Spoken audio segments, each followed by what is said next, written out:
more than a decade, Saturdays and Illegal Curve have been synonymous with one another. With insight, analysis, and interviews regarding the Winnipeg Jets, the Manitoba Moose, and all around the NHL, here are Dave Minuk, Ezra Ginsburg, and your host, Drew Mandel. The Illegal Curve Hockey Show starts now.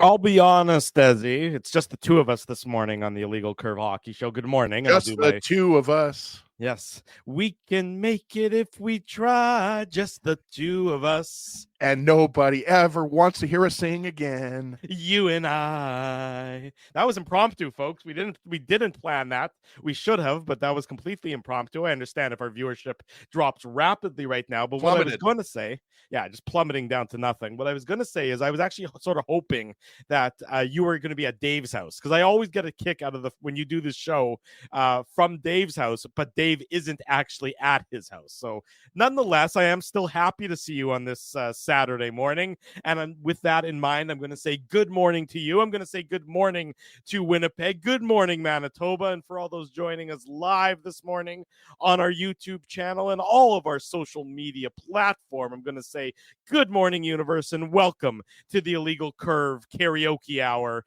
and Hockey Show for the next couple of hours. Great to see you on this Saturday morning, Ezra. It's a double dip, as we have post-game coming up at around 5:40 p.m.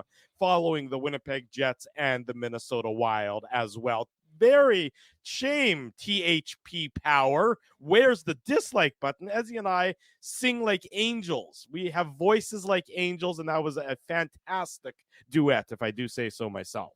Yeah, we're definitely not karaoke superstars, but every once in a while we bust out a few tunes, right? Yeah. We had a request for Macarena, but we're going to leave that to when Gabe Vilardi scores, right? We heard that. We can do the dance. Yeah, you're good. I think somebody made a GIF out of your dance. I think it was Spency, actually, if I'm not mistaken. But I don't know if I've ever been gift form. If I've ever been in gift form before. Oh, you've been gift. You've received gifts, but I don't know if you've been gift GIF, right? Before we get into the Jets, I want to get into something right now. I think I know I'm going to steal your thunder here. Oh, you are you? I don't even know where. I know you want to rub it in here, but last night the Edmonton Oilers clinched a playoff spot. And if you go back to when Jay Woodcroft was fired, and I went back and checked, the Oilers had a record of 3 wins, 9 losses, and 1 tie. And Drew and I made a friendly farmer's bet. Yeah. And Drew said that the Oilers were going to make the playoffs. And I was pretty steadfast in my belief that the Oilers were not going to make the playoffs. And they defeated the Colorado Avalanche yesterday. I think it was 5-2. And the Oilers have clinched a playoff spot. So, Drew, I was wrong. You were right. You're a genius. I'm not a genius. You win. That's it. And that's the end of the show. Good night, ladies and gentlemen. We'll see you for the post-game show. I got to give you props, though. I mean, look, when you have Connor McDavid, Leon Draisaitl, Ryan Nugent-Hopkins, I think I definitely underestimated the Oilers. But, I mean, look at it. It was looking pretty bleak back in early November or whenever Jay Woodcroft was fired. But you were right, Drew. I got to give you props. They just needed to get goaltending that wasn't historically terrible. That's all it was. I don't necessarily think that Edmonton's going to win the Stanley Cup. Now, so what you're saying is they needed goaltending that wasn't Jack Campbell. Yeah, they just needed goaltending that was even below league average would suffice when you have the firepower that they have with McDavid and Draisaitl. And so their goaltending bounced back as I expected it would. And as a result, the overwhelming talent that they have up front, catapulted them back into a playoff spot. So, I mean, I'll take your praise. Thank you very much. It helps that the division isn't very good either, right? It certainly does help that you get to beat up on San Jose and Anaheim on a regular basis. When you play San Jose and Anaheim, 10 times a year, or not that Calgary's any good either. It certainly will make your life a lot easier when you get to play some of those weak siblings and stack those points. More important from the Jets' perspective, though, last night in that game is that Matthias Ekholm took out Mikko Rantanen with a clean heavy body check. I don't know if you saw it, Ezzy, but Rantanen left the game I think the hit happened in the second period, and he looked like he was out on his feet. It was sort of difficult to watch as he was struggling to get to the bench afterwards. And so, his status moving forward will be up in the air. Certainly, you obviously never hope for a player to be injured, but he was left that game, and I would not expect to see him, at least for the next week or so, would be my assumption, as Colorado gets closer to the playoffs and the Jets are looking more than likely that they're going to face the Colorado Avalanche in that first round. Yeah, I'll be honest with you, Drew. I'm just watching it now, and it's a big boy hit for Matthias Ekholm. Yeah. And the official word after the game from Avs coach Jared Bednar was that Rantanen is under evaluation for a while. So like you said, I mean, he's definitely not going to be playing anytime soon. In terms of, his long-term health, we have no idea. And even though, as you said, the Jets aren't going to wish an injury upon any player in the league, I mean, that severely limits the Avalanche in terms of what they're able to do, right? Like, we know Nathan MacKinnon is obviously their superstar. Cale Makar might win the Norris Trophy this year. They've got a lot of good players. Casey Middlestat was acquired before the trade deadline to be their second-line center. Nichushkin, I mean, there's a lot of good players on this Avalanche team, but Rantanen is obviously their second best forward. And like I said, I mean, that would be an advantage for the Jets, who obviously have some of the best forward depth in the league, but we'll have to just wait and see. But yeah, right now, not great news for Avalanche fans. And look, it's also an opportunity for the Jets here, right? Like, we talked about it. I mean, the Jets are most likely going to have to win, 5 of their last 6 games to catch the Avalanche. I mean, winning 3 of your last 6 is not going to do it. We know that. Probably 4 of 6 is not going to do that, because then, the Avalanche obviously have to be under 500 for that to work, right? So, I mean, look, the Oilers did do the Jets a favor, though, because if the Avalanche win last night, Drew, and they're 6 up on the Jets, then it is over. Right. And some people have already kind of accepted the fact that the Jets are going to start the first round on the road. But all I'm saying is look at the Minnesota Wild. I mean, the Wild are 10 points back of LA. They're not mathematically eliminated. They're done though, but they're not mathematically eliminated. That's all I'm saying. Yeah, they could be done after today's game against the Jets. So that sort of leads me into the question that I was going to, start the show with today, here on this morning's edition of the Illegal Curve Hockey Show, Ezzy, is that, what's the priority for the Jets for the remainder of the regular season? Now, obviously, wins are always the priority. So, we know that, push comes to shove, you want to win every game you play. You want to beat the Minnesota Wild today. You want to basically eliminate Minnesota from playoff contention. I don't know if it mathematically would necessarily with a loss today, but more or less it's going to. So that's obviously what you want. You desire a win. You always desire a win. But from your perspective, really, what is the priority for the Jets for the remaining 2 weeks of this, less than 2 weeks of the regular season now that the playoffs have been clinched? Well, you mentioned, Drew, that, you obviously want to win as many games as you can, and you're facing 2 teams that you're going to have to go through to get to the Western Conference Final. Those obviously being Dallas and Colorado. Nashville, you could throw in there. It's not an easy road trip. I mean, it starts off, I guess, with a lighter game with the Minnesota Wild, but we know the Jets and the Wild always have tight games, and they're usually physical games, and sometimes they're downright nasty. Right. We mentioned this after the post-game show on Thursday night. No Ryan Hartman, because of course he's still serving that suspension. So, I mean, you have to worry about one less rat on the ice in that sense. Obviously, anybody who listens to this show knows that we're not big fans of Ryan Hartman, but just look at his actions. I mean, the guy needs to seriously reconsider, how he's conducting himself in the NHL. Maybe he doesn't care, but I mean, he's definitely going to take year or years off of his NHL career if he keeps this up, because I just don't think the NHL, any NHL team, including the Wild, are going to put up with it. But the priority, I think, for me, has to be the process. I know it's a cliche, but the way you're playing, right? Like we talked about it, even though, the Jets got the big win over the Flames, it was really only a solid 40 minutes. Like I go back to that Rangers game, and I want to see the Jets. I'm not saying I need to see the Jets play like that for all of these 6 games, but I definitely want to see the Jets play like this for the majority of these last 6 games. The game against the Rangers, where they were playing aggressive, they were hunting the puck. They were the aggressor. They played tight defensively. Obviously, that was one of Mark Scheifele's best games of the year. So there's that. I think it's the way they're playing, because, we talked about it. The Jets and the Avalanche, I mean, it's destiny at this point for those two teams to meet in the first round. We know that's going to happen. The only question is, are the Jets going to have home ice or not? I'm in the camp of you try to get home ice because we know how big of an advantage the Canada Life Center crowd is. And I realize people are probably going to point this out in the chat.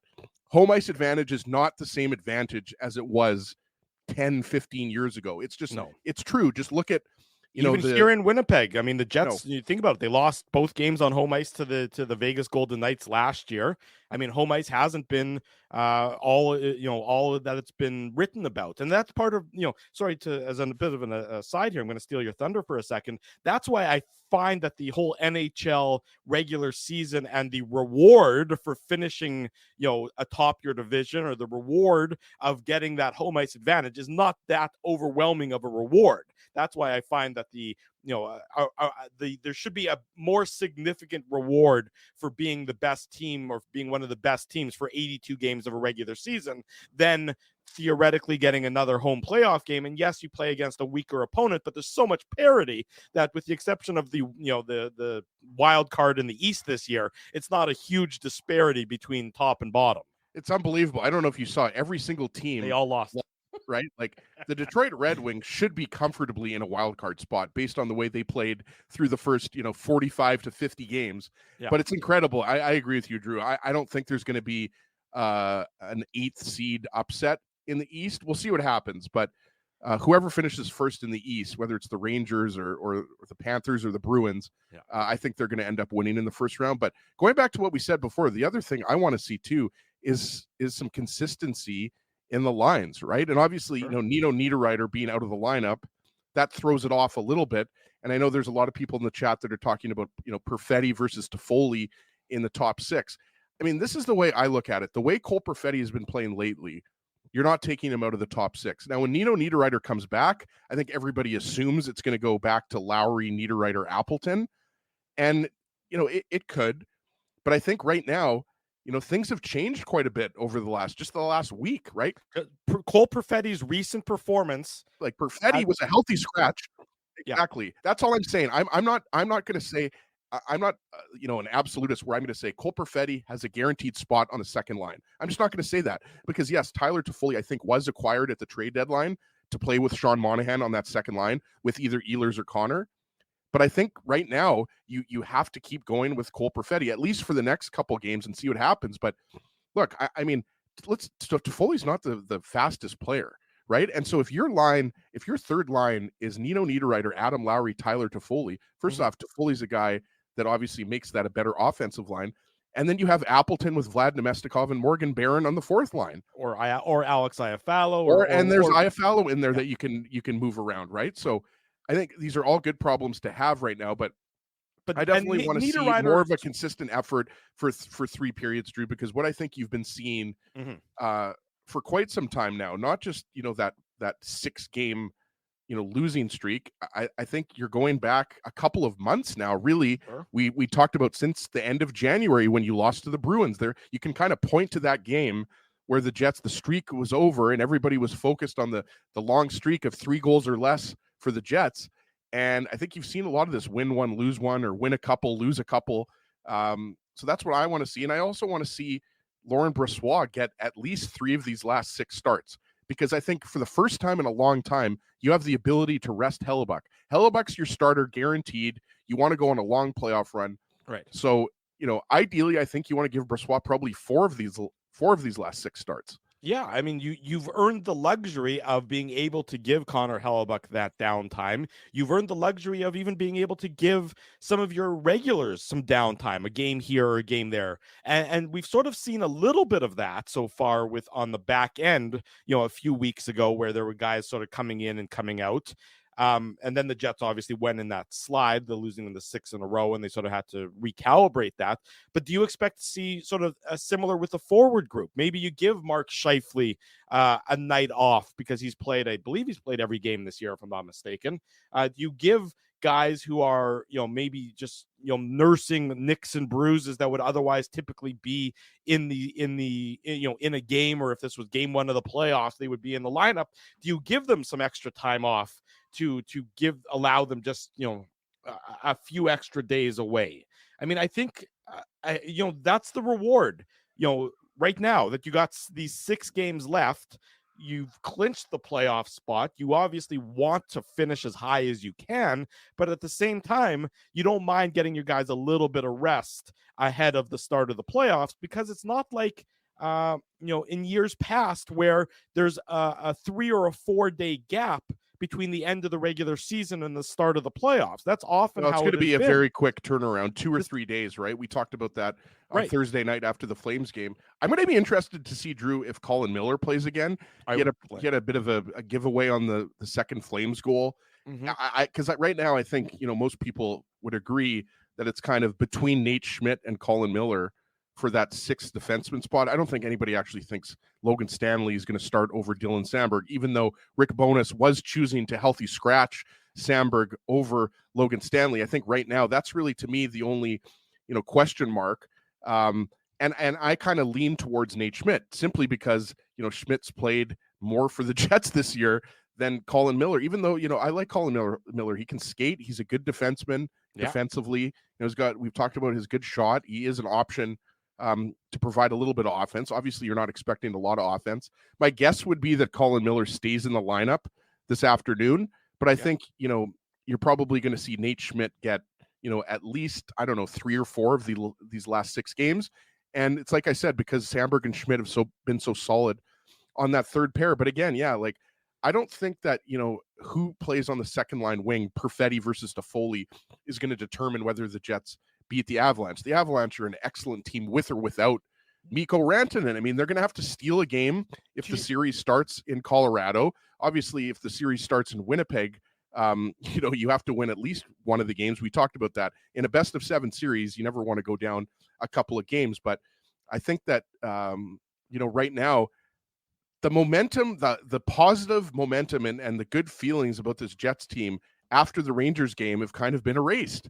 Well, and that's based on the way they've played. Like, look, I know that you could really throw out the regular season, like you said, Drew, even though, a team finishes first or second in the entire conference or league, at the end of the day, there's no real advantage. So the Jets can end up facing the Avalanche in the first round. The Avalanche could be on a heater, and the Jets could maybe, win 3 of their last 6 games. I think Ariella's coming in here. There you go. You got a munchkin. And do you want to say hi? Hi, sweetie. Everybody. And so I think that, that's basically, it for me. I think that you want to see the Jets finish really strong here. Yeah, I mean, I think you make a very good point there about the process and what we saw with with that Rangers game. That was the Jets, playing at their peak. That was the Jets playing, their best hockey, the best brand of hockey. When they play that way, they can compete against anybody in this league. And that's why I was so surprised when it sort of dissipated as quickly as it did after that Rangers game. Then they go to New Jersey, the few days later, flying high, and everything just sort of falls apart. And it fell apart, obviously, in New York. And the Washington game was better, but, the result wasn't any good. And then they came home and it still wasn't great. So, I mean, they haven't been able to sort of channel that on a consistent basis since, as you mentioned, sort of that Boston game earlier in the year. And then you do that against the Rangers. Now it's about doing that night in and night out, because when you do that, then, like I said, you can play with anybody in this league and you're competitive against anybody in the league. Look, the Rangers are the President's Trophy winning team right now, if I'm not mistaken. I believe they're atop the NHL still. They are Boston. No, the Rangers are 108 points. So when you can play like that against 3 points up on the Rangers. Right. So when you can play like that against the Rangers for that glimpse of a game, there's no reason why they can't find that on a more regular basis. And so I do agree with you that over the next half a dozen games, the rest of the regular season, a lot of the goal is sort of fine-tuning and recapturing what you did so well. And Adam Lowry spoke about that, saying that we've been too inconsistent, that they've started sort of cheating the game at times. And anytime this team cheats the game, falls back into their bad habits, that's oftentimes when they get bit. They know what they did that made them so successful and made them one of the best teams in the league earlier in the year. And now it's a matter of finding that again and then almost elevating beyond that because every one of your opponents now is also elevating their game just the same. Yeah, exactly. And I think, it really goes to what theory do you subscribe to, right? Like, do you put a lot of stock into 6 games remaining when you already have a playoff spot locked up, or do you not put any stock into the last 6 games when you've clinched a playoff spot, right? And it's kind of hard. I go back and forth, right? Like, Drew, there's so much randomness, and there's so much of throwing everything completely out once the playoffs start. But I still think, I saw some people in the chat saying, why the defeatist narrative? Well, the Jets have been essentially a 500 team now for 3 months. Yeah. Right. So I'm not being negative here. I think I am going to probably pick the Jets to win in the first round. I'm going to just kind of give it away here. Okay. Maybe that's a little bit of, optimism, but I don't think, if you have watched this team, and obviously we have, over the last several weeks, and I don't think anything would make you think that they're the favorite necessarily against the Colorado Avalanche, right? I'm not saying that the Avalanche are a heavy favorite. So I think what you want to see is consistent efforts. You want to see the way that they were playing through the first 40 to 45 games of the season, tight defensively. You want to see the Jets getting goals from a variety of sources. I would still like to see more goals from the offense. Obviously, Josh Morrissey has been fantastic all year long, but the Jets haven't been getting as much offense from the defense. And I think you want to see more contributions from your bottom lines. Obviously, you've been getting, some excellent play from Gabe Vilardi since he returned from the lineup, but I think you want to see 4 solid lines rolling, and you want to see, the Jets dominating some teams here, and they should dominate the Minnesota Wild. The Wild have some good players, but I think, you want to see a better effort than you saw in the second period against the Flames. Look, the game this afternoon against Minnesota. This is Minnesota. I mean, look, they're not going to make the playoffs, so let's just forget about that. Yes, they're mathematically still alive, but I mean that's like saying I have a mathematical chance of making the NBA. No, I was just joking. I mean, they're clearly not making the playoffs. No. I just wanted to point out that they technically could if Los Angeles loses every single game, they win every single game, but that's clearly not going to happen. Clearly not. And they are not a healthy team either. I mean, you're without Ryan Hartman because of the suspension. Marcus Foligno is out of the lineup. I mean, so the Jets are catching Minnesota. Look, the Jets have been better than Minnesota all season long.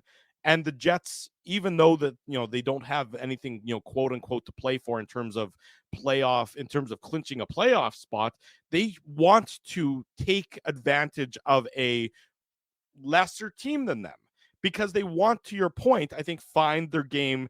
And this is a game where they should be able to take advantage of that. They have more talent, raw talent in the lineup than Minnesota does. So you want to be able to focus on your structure, focus on your details. And I know I use the cliche attention to details too often, but it's true. This is a kind of game where if you don't have that, anytime you're playing a young team, it can get away from you, but your structure is what should drive you to success. And then you just overwhelm them with talent.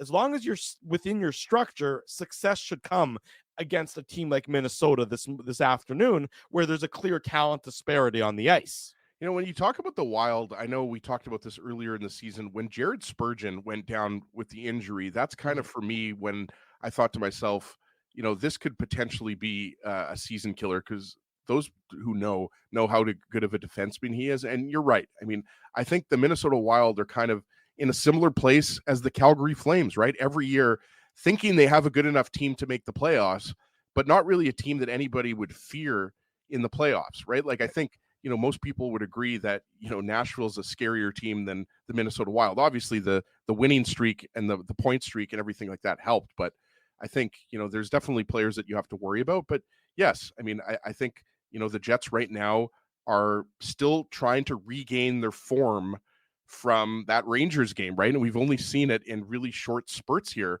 in the second half of the season, right? So I think, it's nobody's right or wrong here. It's not like, nobody knows if the Jets are going to go, on a long run or they're going to be out in the first round. I mean, it's completely up to the players on the ice and the coaching staff to make sure this team is prepared and to make the necessary in-game adjustments and everything like that. It's going to be a hell of a series. I don't think a lot of people are going to think this Jets Avalanche series, if that's what it's going to be, and we think that's what it's going to be, I don't think many people are going to be saying that a 4 or 5 game series here. I think most people are going to pick the Jets or the Avalanche in 6 or 7 games. These are both really good teams with a lot of dangerous players. And, the Jets have the edge in goal, and that's why I'm picking the Jets to win the series. Well, there you go. As he's on the record of picking the Jets to win the series already without even knowing for sure. I mean, things could change. Look, if the Jets suffer a few injuries, God forbid, I mean, that would change it. But yeah, I think that the Jets can absolutely beat the Avalanche. Look, the Jets have defeated the Avalanche, twice this year already? Yeah. 3 times? They've played well. So, I mean, look, Nathan MacKinnon is a one-man cheat code. I mean, he's going to get his points. It's one of the best Art Ross races we've seen in a long time. So Nathan MacKinnon, all you can do is contain him, right? I mean, you're not going to shut him down in a 7-game series. Yeah, and Cale Makar's, we talked about it, one of the best defensemen. I mean, they've also they've got some other good players there as well. Devon Taves, Josh Manson. It's a really good group of defensemen. There's a reason why they won the Cup 2 years ago, right? So, I mean, it's going to be a close series regardless. But I think if you're looking for a sign, that the Jets are playing at their peak going in, well, we're going to see it in the next 6 games here. Obviously, they've already clinched a playoff spot, but wouldn't home ice advantage be something that you would like to have? I think it would be. I'm sure that the for the off ice folks, for the dollars and cents of it all, they'd always want an extra playoff home game if given the option between playing more at home or less at home. We will find out. The regular season ends in 2 weeks, less 2 days, on Thursday, March the 18th. The Jets in action later this afternoon in St. Paul, Minnesota, against the Wild. Post-game show, the Illegal Curve post-game show, right around 5:40 p.m. thereabouts this afternoon. When we come back on this morning's edition of the Illegal Curve Hockey Show, we're welcoming Jamie Thomas to the program for more Jets talk. Drew Mandel, Ezra Ginsburg with you. It's a Saturday morning. We'll be right back here on our YouTube channel and all of our social media platforms. Saturday morning, welcome back to the Illegal Curve Hockey Show, along with Ezra Ginsburg and my mini-me. I'm your host, Drew Mandel, here to talk about the Winnipeg Jets for the next the better-looking Mandel. By far the better-looking Mandel. There's no question about it. I mean, look at the hair on this kid. I wish I had hair like that. That's good flow. You don't even have hair. I don't even have hair. You're right about that. Speaking of good flow, we bring to the program Jamie Thomas. Hey, keep it down there, Thomas. What are you laughing about? One of the best intros in Illegal Curve history. Kids are brutal. They're so brutally honest. It's not even funny. Like, it's just, they just tell you what they think. And you have to remind them all the time, like, that brutal honesty will not work in real life. You can be brutally honest at home, but not anywhere else. That's right. Exactly right. Yeah, because if you say it to somebody else, they might not be so accepting of that kind of comment. I love you so much for your honesty. You're exactly. I'm going to pummel you because you're so honest. There you go. Get out of here. Bye, buddy. There is Jamie Thomas joining us this morning on the Illegal Curve Hockey Show. If Sam wasn't here, I was going to say that, we have JT here. He's bringing sexy back. But, because Ezzy and I were singing earlier, we thought I'd sing a little Timberlake, but I thought probably not at this point in time. True, sexy didn't go anywhere. Jamie's always been here. He didn't go anywhere. But he hasn't been on, he's been on these coming back on the show. So in that sense, thank you. Yes, thank you, guys. Right. I appreciate it. The least we can do is boost your ego a little bit on this Saturday morning. If this is going to be like this all the time, I'll come on every week. So thank you. Jamie, great to see you as always. It's always a great opportunity to catch up and discuss the Winnipeg Jets. Ezzy and I were talking about it sort of to begin the show. You've clinched the playoff spot now. Obviously, you want to go out and you want to win game in and game out over the next 6 as much as possible. But from your perspective, what's priority for the Jets, for the remainder of the regular season? Is it staying healthy? Is it sort of recapturing that structure that made you so difficult to play against early in the year? Where is the sort of the focus for the team, knowing now that they're going to be playing into late April and May, regardless of what happens? Yeah, I think what the most important thing is what Rick Bowness and the guys were saying yesterday is just they have to worry about structure and how they're playing going into the playoffs. That like what we saw in the first period against Calgary and what we saw in the third period is more what we're going to have to see on a consistent basis from the Jets. And I mean, they're going to have stretches where they don't play well. That's just the way it is because the quality of the opponent's going to play into that. but you can't have that 15-minute period in the second against Calgary happen. Like that stretch can't happen for too long a period. The playoffs are going to be a very short-lived kind of thing, and I think the team is aware of that. And I understand where people are, the concern of staying healthy, but taking guys out of the lineup and resting them is not the answer for that. You can't. That's if they were the Detroit Red Wings in the late '90s and you've won 60-something games and you're so far ahead of everybody, you can afford yourself that opportunity. But the Jets can't do that, and especially if it looks like they're playing Colorado in the first round, even if it's Dallas, whatever it is, the opponent's going to be too good to have guys sitting on the sidelines waiting for the playoffs. You just can't. Everybody has to be on the same page. And another thing I think has to get done, they have to figure out what their top six is going to look like, because we saw against Calgary, I just feel like Kyle Connor and Mark Scheifele at this point can't play together. Like it's not any offense to insult to them. Just oil and water. They just seems like they're more effective when they're away from one another, like at 5-on-5.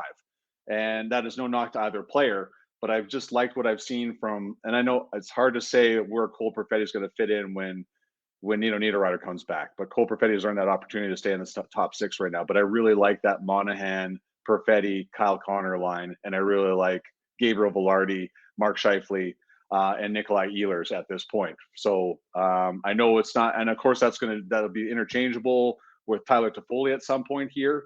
But I just really like what I've seen from those three. And I love what I saw from Tyler Toffoli with Adam Lowry and Mason Appleton. Again, this can't last forever once Niederreiter comes back, because you can't break up that line. I'm sorry. It's been too effective all year long at 5-on-5. They're so good.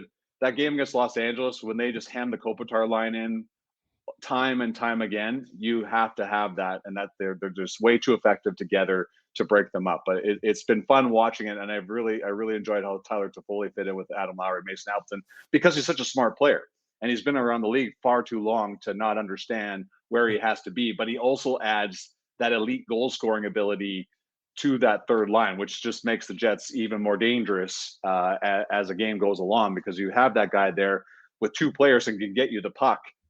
He becomes a lot more effective, in my opinion, with that third line. Well, you have a third line then that's probably totaled, close to 60 goals in the regular season, 65 goals. And I mean, I don't think the Jets have had a third line that's been able to do that. Right. Yeah, it's forever.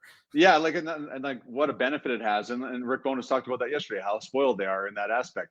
One thing we can never say about Winnipeg guys is they are so deep up front. That's what will make them an effective playoff team and a dangerous playoff team. Plus, you have the best goaltender in the league. It's just what happens on your back end. They're a deep team. I know we've been beating on them for a little while here because, a 6-game losing streak will do that to anybody, but they're a good hockey team flat out. And I think Mason Appleton said that before the Calgary game.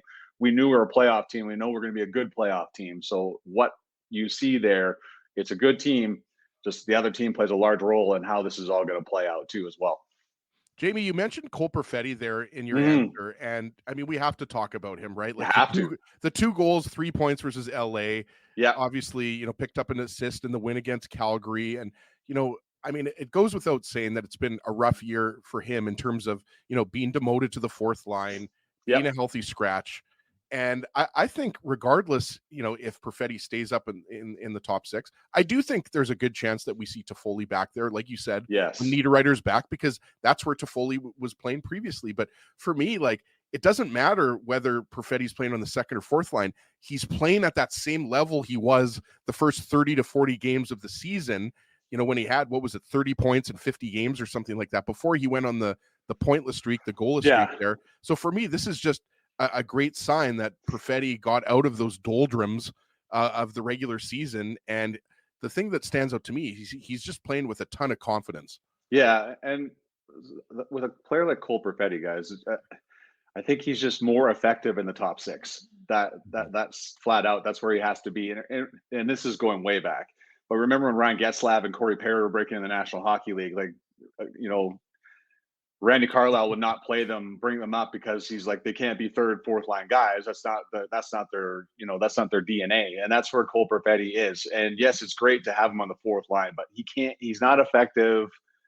He's not effective as Tyler Toffoli would be on the fourth line, if that makes any sense, right? Because Tyler Toffoli's been around long enough to understand then where that fits and can be effective and understand those minutes. Not saying that Tyler Toffoli will ever be on the fourth line, but I just think it's better for Cole to be in the top 6 because that's where his skill set is more effective. And it's not an insult to have Cole Perfetti as a healthy scratch if he's not going to be in the top 6, because sure, he'll get your second power play minutes, but that also is more Vladislav Nemestikov is understanding and gets where, his minutes are going to come on the fourth line and on that second power play unit. I just don't think Cole Perfetti is as effective and is good for his development on the fourth line and playing second power play minutes. But while the Jets have been afforded this opportunity with the injury to Nino Niederreiter to give Cole those minutes that he is more effective in, and he's ran with it. He had a great game, and I think it was one of the more heartwarming moments of the year because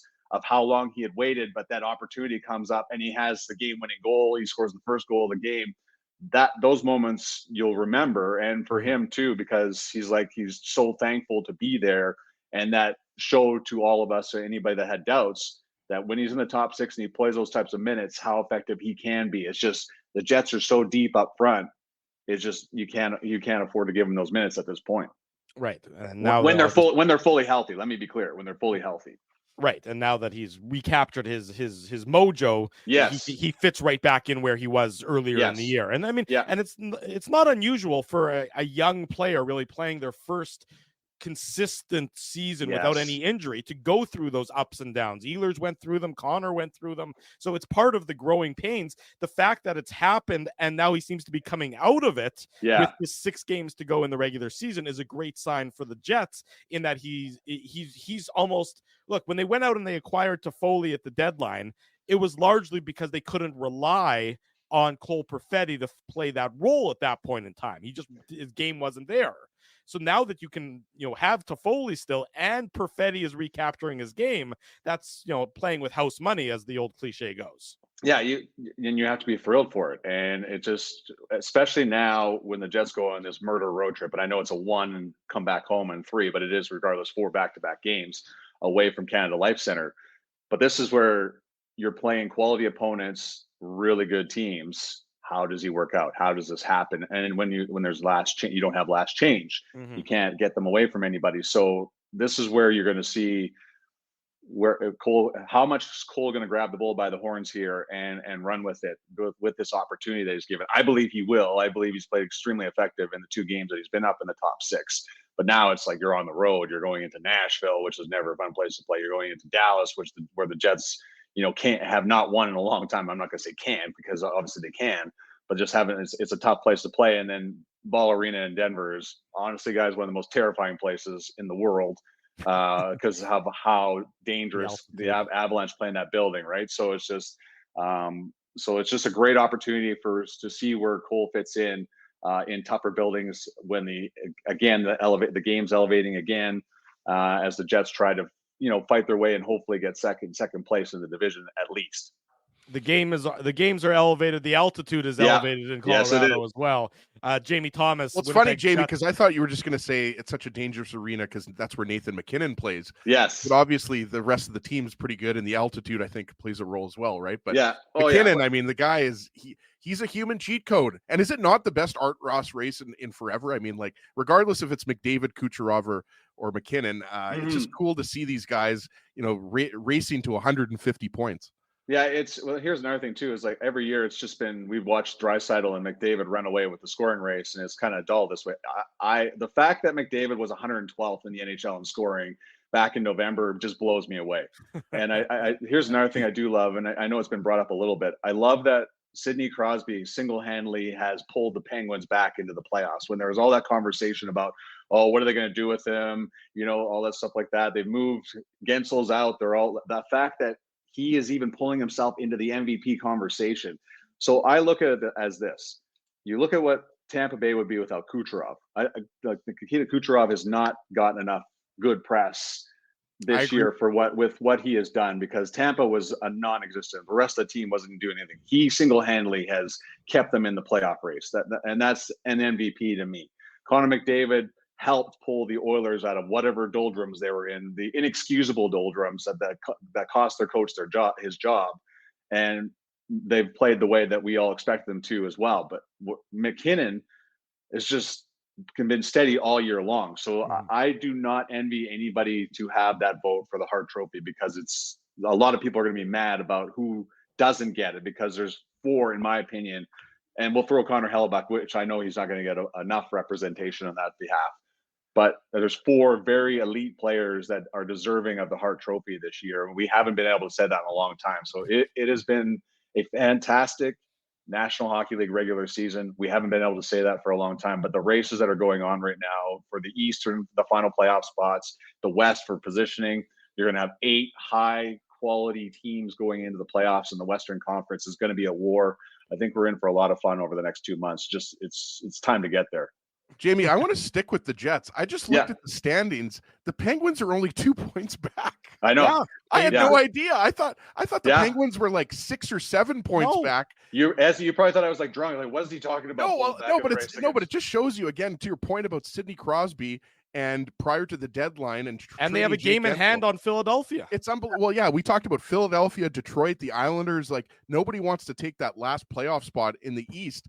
I mean, wouldn't it be incredible if the Penguins got in? I mean, obviously, you know, if it's Penguins Rangers in the first round, I don't like the Penguins' chances. No. But just to get into the playoffs after you were so bad for such a big stretch in the regular season, and you traded Jake Gensel to the Hurricanes, would be incredible. But I just wanted to say that I have not been paying attention.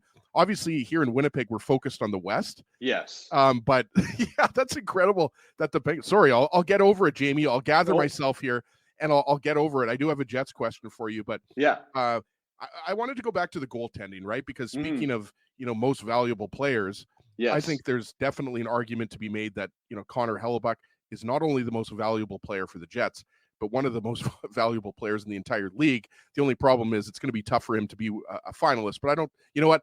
I think he'll take a Vezina and a Stanley Cup if he can get it, right, Jamie? Yeah, but sorry, go ahead. No, it's like, I think he's the Vezina Trophy winner, flat out. Like, it's just, just give it to him now. Give it to him right now. Because of, yes, he had a 5-game, you know, personal losing streak, but that is not on him at all. It's just the chances. But that second period against Calgary, he had to hold the fort, or else they very well could have been trailing going into the third period. That's just what he is. And don't forget about that 3-on-1, right? Yes, like there's an amount of ridiculousness that he's had to do this year, still, even with the Jets playing as well as they had 5-on-5. But he's the Vezina Trophy winner. It's very difficult for me to see him being in the conversation for MVP. But it's the one thing that the Jets have and have had for a very long time. It's just like, you don't have to worry about going into the playoffs about your goaltending. Like, that's he's the best player on the ice going into any series, you know, in between the pipes. If they go up against, of course, Colorado, Nathan McKinnon, et cetera, et cetera. But that part you don't have to worry about. It's just getting the game back to where they had it. And I know it's hard to play that way all year long. It's just making sure they're more consistent with it when the opponent is as challenging as a Colorado or Dallas would be. That's flat out. That's something they have to make sure they take care of. But it'll be very fascinating to see how this all shakes out. But Connor Hellebuck and the goaltending has never been a concern. Laurent Brossoit has been a blessing, being the backup goaltender and allowing the Jets to not worry about when they give Connor Hellebuck the well-deserved break. Because remember, last year they had to ride Hellebuck all the last couple of months because their backup goaltending was not of the stature it should be when you're trying to get yourself in the playoffs. Whether or not, like, and they didn't clinch until game 81 last year. Yeah, like that's even with the game, you felt on Thursday night, you're like, they have to clinch tonight, because if they have to go into St. Paul to clinch again, or Nashville, or then it starts the noose gets a little bit tighter all the time, and the stress levels get a little bit higher because of the quality of the guys they're playing against. But so good, that's out of the way. Now it's just about making sure your game is consistent. So, Jamie, how many starts? I know this is going to be I'm putting you on the spot here. This is the $64,000 question. But as you know, I mean, there are a lot of angsty Jets fans that, you know, we don't want Hellebuck to play too much, but we want him to play enough, right? Like, do you see it maybe being a 3-3 split? Like I said earlier before you came on, maybe you give LB 4 starts. Maybe that's too much. Like, I think you'd agree Brossoit is going to get at the very least 2 of these last 6 games, right? Yeah, you would have to think so, because always keep in mind, from my understanding over the years, like 5 days between starts is too much for Connor Hellebuck. That's like they want to stay away from that. So it's never going to be a situation where you go, okay, say they're locked into second or third going into those final 2 home games. There's no way that Laurent Brossoit gets both those games, because it's just too long of a stretch between there, and you want to keep Connor Hellebuck fresh. But you have that ability to, with the way the schedule is played out, which is perfect, because there's days between each game now. There's no back-to-backs. You would have to think that Laurent Brossoit gets at least 2 starts here, and they're very tight-lipped about it. I find it very fascinating. They have the schedule all worked out. Wade Flaherty and Rick Bowness. Remember when Paul Maurice used to say, "I never asked me about the goaltending because I don't know much about it." I just feel like we don't know much about goaltending. We watch it and we underappreciate it. But I have gone into Wade Flaherty's office and asked about a certain goal, and then he'll point something out what had happened beforehand, why that shot went in, and it opens up your eyes, right? But of course, a goaltender is going to defend his goaltender, but he will say, "This went in because," and I'm like, "Oh, okay, that guy didn't pick up that guy," or whatever. So the goaltending gurus, the things we don't understand. I've played street hockey goaltender. It is not the easiest position in the world, nor would I ever wish it on anybody. But you can totally see why there's a lot more to it. It reminds me of a quarterback when he throws an interception. There's a lot more going on than just the quarterback throwing the interception. So, Jamie, I've rocked the Road Warrior pads as well. We're the same age. We rock those black Road Warrior pads. Yeah. I would take, whenever I was a goaltender in minor hockey, I would take those pads home, and that would be street hockey goaltending. Like, they would tell you, don't use these on the street, and you'd be like cleaning them off afterwards. But like, there's no chance I'm not using those for street hockey. There's not a day in heck that I would not do that. They should go exhibition game style, where each goalie plays like a period and a half. They call for the break and they switch the goalies at the halfway point of the second period, and really revolutionize it heading into the playoffs. You remember how like everybody would play goaltender, and after a while you started to know who was not very good at goaltending. Or even like when you get to like 13, 14, your backup goaltender tradition is not very good, and you'd be like, everyone would be like, "Oh, it's Frank's turn today." We're so good. In house league hockey, Jamie, I would just lay down on the ice and just every so often put my leg up. Go ahead and try and raise it over top of me. That's right. That's how you play goal. I remember when I was playing house league hockey, and I hadn't yet adopted the lethal wish shot that I currently have. Yes. And our goalie Ryan Napier, I can't remember. I still remember his name all these years later. Ryan Napier would see me coming in on a breakaway just for fun, and all he knew he had to do was just lie on the ice, and he knew I wasn't going to be able to lift it over him yet.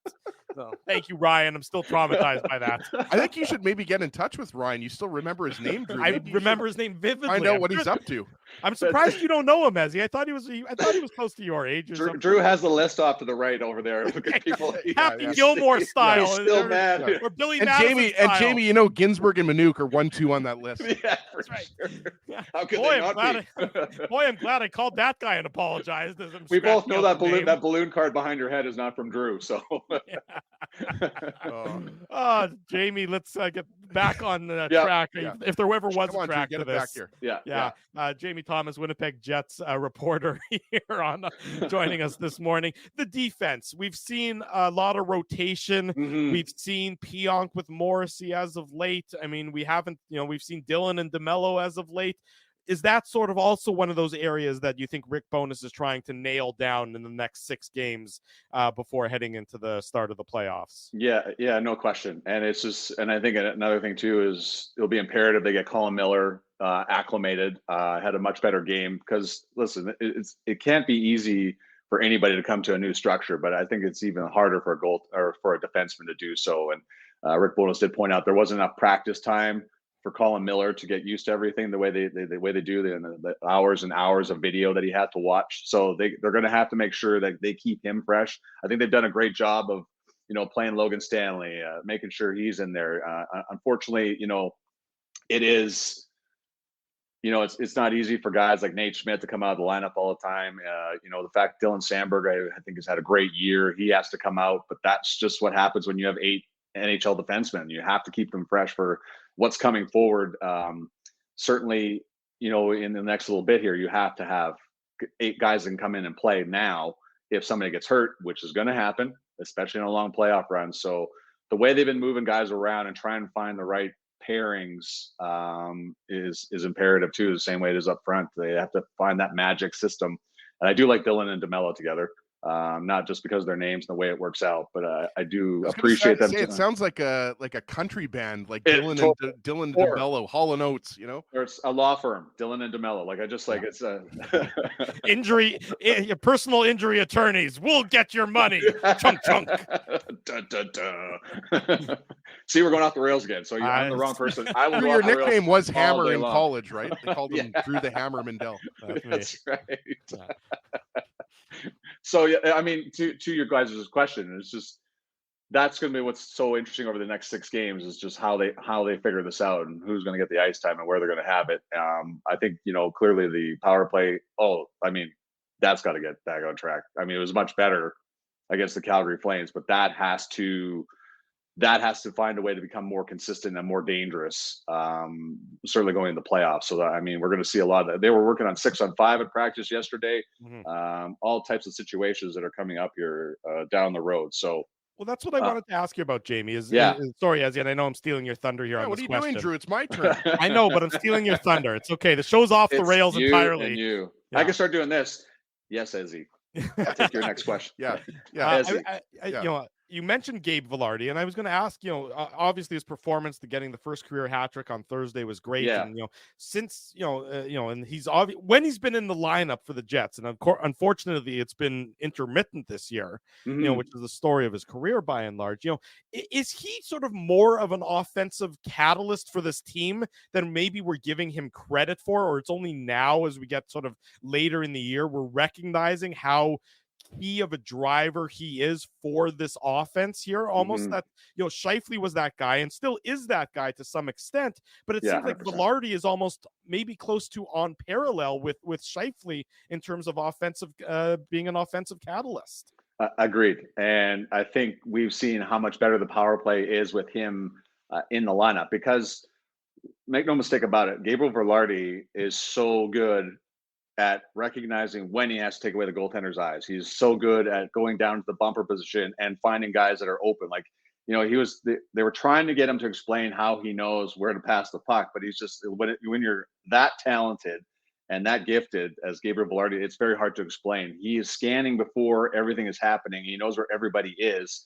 But the fact that Scheifele can just send the puck off to the side, he can either give it back to Scheifele or come to the front of the net. Like Dustin Wolf made a heck of a save on that 5-minute power play when Vilardi had cut to the front. I thought he had him, but that was just a great save from Dustin Wolf, or else the Jets would have had 3 power play goals on Thursday night. But he's just the way he can and win puck battles. Like that's another thing, is he's so good at stick handling and tight. He wins a lot of battles along the wall.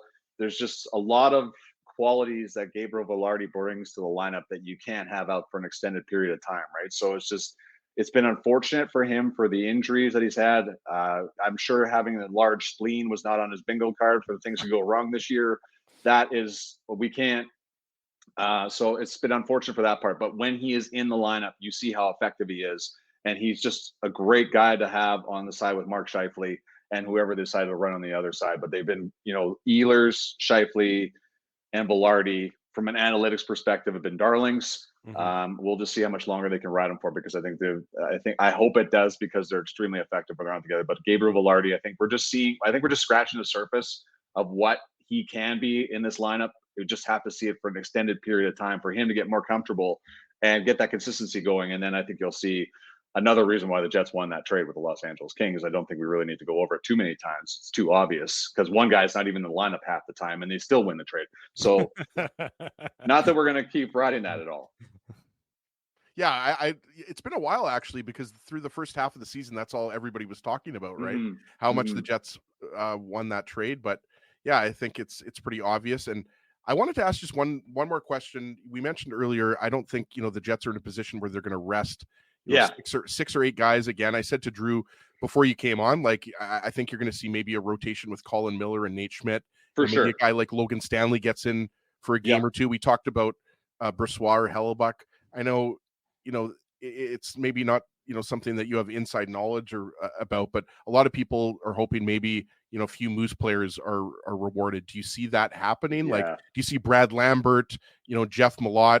I I mean, Axel Janssen-Fjällby, he's a guy that was a staple of that fourth line. It was a short sample size, but he's played really well for the Moose. They have 2 big games against the Wolves this weekend. I'm going to be going to the game on Sunday if anybody wants me to sign their hat or sign their jersey or anything like that. But just right by the Budweiser in the Budweiser Lounge. Yeah, exactly. Sorry, the Ticketmaster Lounge. Ticketmaster Lounge. But I will be drinking Budweiser. You gotta be a company man. I'm going to be with my kids, but I am going to be deep in a few beers, Jamie. But if you want to quickly devalue any piece of memorabilia that you're wearing, Ezzy will sign it for you.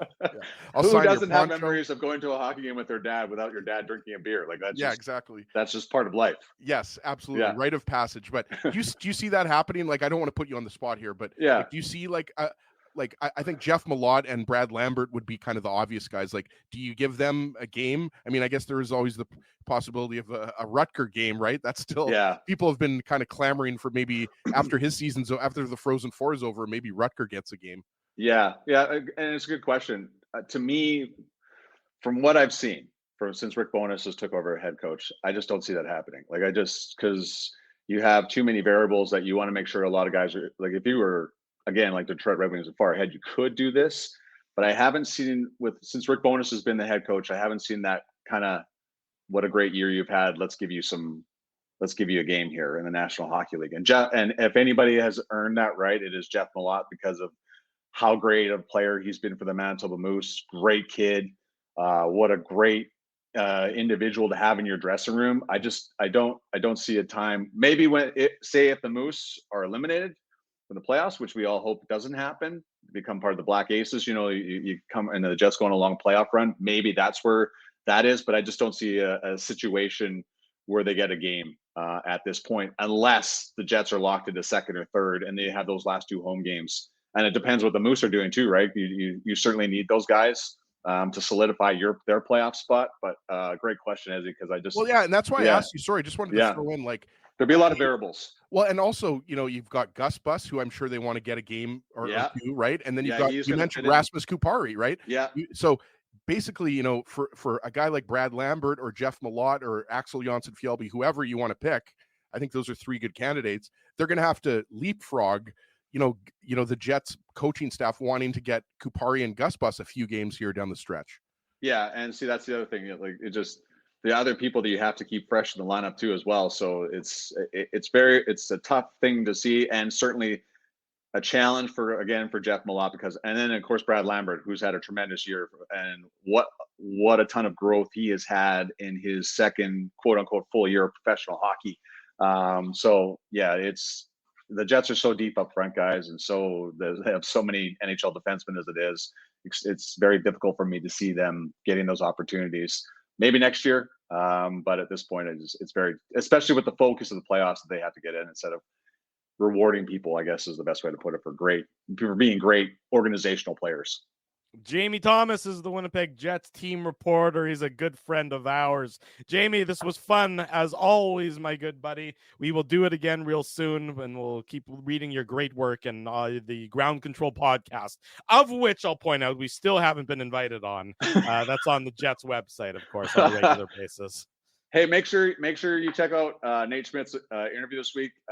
It was fantastic because he talked about holding a baby for the first time, which was his first kid. Yes. Which is stunning to me because I've held a lot of babies before I became a dad. So he has a really funny story about how he panicked when he's holding the baby, which we all know. He's spiked like a football. Jamie, do you have a previous life as a midwife that we're not aware of? Just me all the time. That's how my wife, of course, would argue with how great I hold a baby, but my parenting skills. But it also there was a great. This came up organically. He was like, we have a conversation in the dressing room about if we could, as a team, put a baseball team together and beat a high school baseball team. And he talks about who would lead off, who would play shortstop. It's really funny. So, and of course, how they'd have to play small ball because they don't have enough power in the lineup. So it's quite enjoyable. Forget the part with me and Tyler. You guys see us all the time, but the part in the middle with Nate Schmidt is really good. There you go. Ground Control podcast, available wherever your best podcasts are found, and of course on the Winnipeg Jets website. Jamie, thanks, buddy. We'll do it again real soon. Be well. Have a great rest of your Saturday. Thanks, guys. Enjoy the rest of your weekend. Thanks, Jamie. There he goes, Jamie Thomas, joining us this morning. That was a rollicking ride of fun, is what that was. That's the best description I can come up with for that time. It's an RROF. An RROF, a rollicking ride of fun. The RROF, that is the Illegal Curve Hockey Show, continues after these commercial messages. Keeping Winnipeg laughing for over 30 years. Rumors, Canada's longest-running comedy club, bringing you the biggest laughs from the best comedians on the planet. Jerry Seinfeld, Chris Rock, Jon Stewart, Dennis Miller, Brad Garrett, the greats, and all the up-and-comers too. When was the last time you laughed out loud? Make it a great night out with friends, or book your office or birthday party. Even a fundraising event at Rumors. Get all the details and dates on upcoming shows at rumorscomedyclub.com. Whoa, Ezzy, everything okay? You look stressed. Of course I'm stressed. We're moving, the house is upside down, the kids failed miserably at packing the fine china, and my life is in chaos. Chaos! Yes, that does sound like a problem. What am I going to do? Ezzy, relax. Rolly's Transfer Moving and Storage is the answer. With 60 years of experience in moving Manitobans and a track record of exemplary customer service, one call to Rolly's and your stress is gone. No job is too big or too small. Just visit Rollies.com and they will take it from there.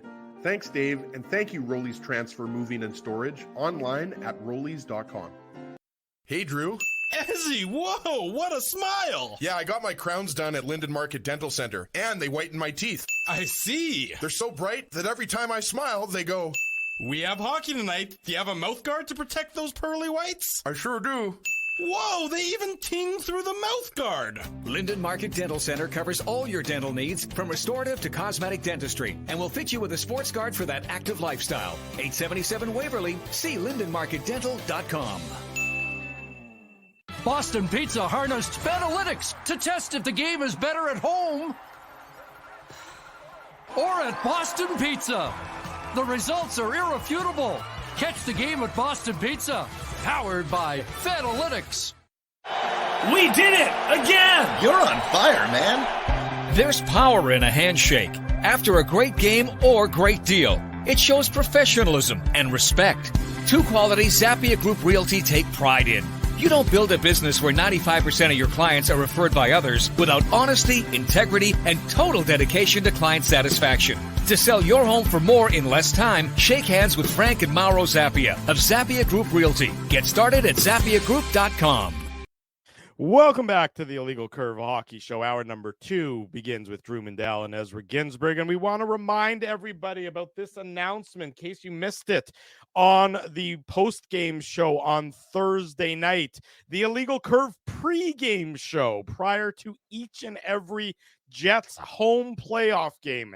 Downtown at City Place, up in the food court, is where we're going to be. I was there yesterday. I had a great meeting on site to lay it all out and design it up and everything else. We're going to be there introducing the Illegal Curve pregame show prior to each and every Winnipeg Jets home playoff game. Specific times and details still to be determined once we know the schedule, of course, but we will be at City Place for the Illegal Curve pregame show prior to each and every Winnipeg Jets home playoff game.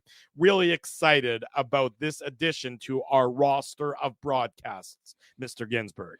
Well, it's really a dream come true for me because I'm usually in the City Place food court anyways, right? I'm there 7 days a week. So we might as well broadcast a pregame show before Jets playoff games, right? Like I'm in there, I'm having my... Koya, or I'm having my McDonald's, or my, I know there's sometimes both food. Yeah, sometimes all at once. So obviously I'm going to be eating. It's going to be hard for me to talk with all of the food court food in my mouth, Drew. Right. But I'll manage. I think there's a Za Pizza. There is, yeah. If I'm not mistaken. So Za Pizza is a great restaurant. Obviously, Boston Pizza is the sponsor of this show. So we recommend everyone go to Boston Pizza, which is on the main floor, of course, of City Place. And you got to believe BP is going to be packed. So if you're going to be going to a Jets playoff game or away game, make sure that you are going early before the game. And also, we should mention that whether it's game 1 or game 3, the first Jets away game will be at BP Taylor doing our thing. Post-game show, though. That's right. So the first road playoff game, we're going to be doing our watch party and live on location broadcast at Boston Pizza on Taylor Avenue. So plenty of opportunities for you to come see Ezzy and myself and Dave in living color, in the flesh, and enjoying the show. Now, I see that Matt Hyman has mentioned the McDonald's Great burger. I had it the other night. Okay. I took the kids to McDonald's Play Place on Kenniston. Yeah. If you're not aware of what we're talking about here, Surf and Turf they have a retro menu out. There's like a chili burger. I think there's like a double chicken quarter pounder or something. But the Surf and Turf it's nice. It's basically a double hamburger combined with the fillet of fish with this sauce. It's a nice little sandwich. Big Daddy put one down, is what you're saying? Yep, I did. Yeah, good job, Big Daddy. I take the kids to McDonald's way more than I should. Like, we're probably there a couple times a week. Yeah, that's like way more. That's way more than you should. That's I mean, correct. Drew, we're not in a fitness competition here. I mean, my kids are healthy. They get their vegetables, they get their fruits. I always make sure. Look, there's always milk in their cereal. I'm not worried about your children. It's not your children's cholesterol and clogged arteries that are concerning me at this point. Well, I did see my family doctor. Was that yesterday or 2 days ago? And I don't even know why I'm mentioning this, because this is going to provide fodder for you. But Ozempic was brought up when I met with my doctor, so that's all I'm going to say. Ozempic was discussed. I mean, I'm 250 pounds. I'm 5'9", 250. I need to lose weight, but the problem is Ozempic is not covered, so I don't have that type of Mendel money. I can't afford Ozempic. So I'm just going to start intermittent fasting. Oh, good. Intermittent fatting. That's what I meant to say. Healthcare by Ezra Ginsburg, ladies and gentlemen, is not recommended. Here's a question for you, Ezzy, as we quickly get the show back maybe on the rails. Are you going to mention here? Yeah, I was going to mention this. Why is Dave hawking Moose tickets if he's in Vegas? I don't know. So Dave is away. He's in Vegas on a boys' trip. Yet 50, at some point in the last minute or so, he's saying that if you want to go to today's Moose game, I guess message Dave on Twitter. He's still got Moose tickets for today, even though it's currently 8:15 in the morning. I was going to say, Vegas. Let's not forget that it's Pacific time in Vegas. So Dave got up presumably around 7:30, and the first thing that he does is, and again, we're giving Dave a hard time here, but that's how committed Dave is. If you don't know Dave, I mean, and you don't watch the show, obviously you're watching the show now, listening on the pod. There's nothing Dave loves more than giving away Moose tickets. So you got to give Dave credit. He's on a boys trip, even though at Dave's age, I've been saying that soon that boys trip is going to be a seniors trip.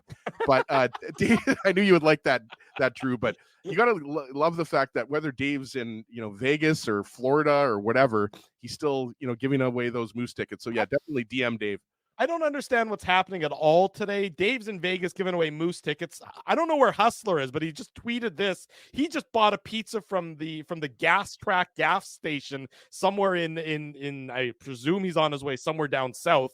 So he's buying gas station pizza at 10 o'clock in the morning. Dave's giving away Moose tickets. You're on Ozempic. The whole system is falling apart on this Saturday morning. No, I am not going on Ozempic, but apparently it works. I mean, I haven't taken it, but yeah, I just wanted to get that in there, that my doctor did mention Ozempic. And I'm going to mention a more steady regiment of exercise and eating properly, not the surf and turf from McDonald's. Yeah. So you're saying that I shouldn't be wrapping my food in a stick of butter. That's what you're saying, right, Drew? Not. Then deep frying it in bacon as well. No, I'm not saying you shouldn't do that. Let's move back to people who are in good health. That would be the Winnipeg Jets defense. And they have been in good health really the vast majority of the year. I don't know if the Jets have lost a man game on the back end due to injury this year. If they have, it hasn't been very many. Illness, maybe. Suspension, yes. But they've been, by and large, very healthy on the back end. As we sit here again, the 2 weeks before the playoffs are going to start and things of that nature, who's your top six? Because I think it's still not perfectly clear how they're going, what Rick Bowness wants to do with his defense for the first game of the playoffs. I don't think I agree with you in a sense, Drew, but I think the only question to me who starts game one is Nate Schmidt or Colin Miller. And I would give the edge to Nate Schmidt right now, right? Like, you're still going with the same left side of Morrissey, Brendan Dillon, and Dylan Samberg. And obviously the right side, Dylan DeMello and Neil Pionk are locked in, right? So right there who the entire chat is, by the way, telling you not to go on Ozempic. I'm not going on Ozempic. I already made that clear that I'm not going on Ozempic. I'm choosing McDonald's over Ozempic. Maybe I'll just start getting the salads from McDonald's. They have salads, right?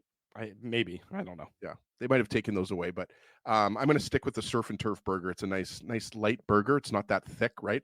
So let's go back to talking about the defense. Let's go back to the Jets. We know who 5 of the 6 starting defensemen, barring injury, are going to be for the Jets. We already discussed that, right? So Colin Miller, maybe he's an option for game 1, but I really like what Nate Schmidt has done on that third pair with Samberg, right? Like he's sure, he's found himself a healthy scratch. He's had a few bad giveaways. He's had a few bad games, but I think, you know what you're going to get out of Nate Schmidt. I know there's been a lot of criticism of Neil Pionk, but I got to give Rick Bowness credit. Like, he decided to, instead of scratching Neil Pionk, he moved him up to the top pair. And Pionk and Morrissey, for the most part, their expected goals have been solid. I prefer Morrissey with Dylan DeMello because I think, Drew, when you're talking about, we know that Morrissey, that pair, whether it's Morrissey, Pionk, or Morrissey and DeMello, they're going to be tasked with shutting down the Nathan McKinnon line in the first round of the playoffs, right? So I have no problem with Brendan Dillon and Neil Pionk, if that's your only other option. But, that is definitely a concern for me going into the playoffs, is the play of Neil Pionk, and is he going to be able to, match up against the Avalanche and they're great offensive players, right?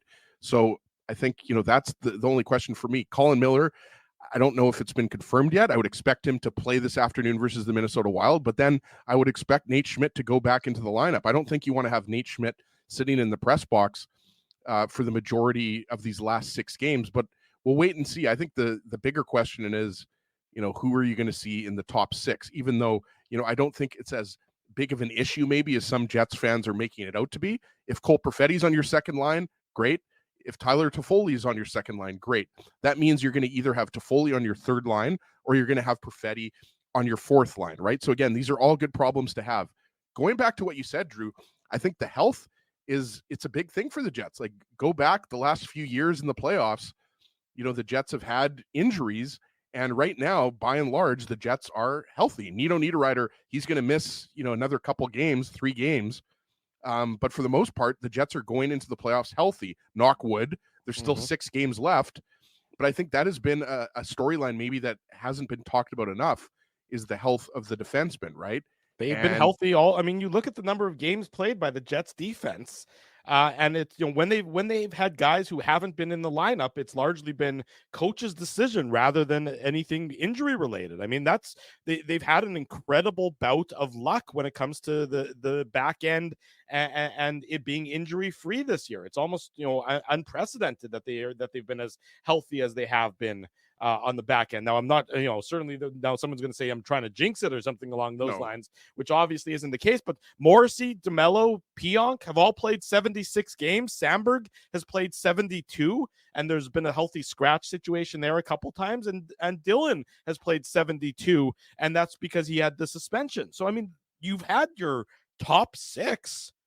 Or certain 5 of your top 6 for the vast majority of the season on the back end. And that's why Rick Bowness and the coaching staff, Scott Arniel, they can healthy scratch Dylan Samberg, because I don't think they're healthy scratching Dylan Samberg because they think Logan Stanley is a better defenseman.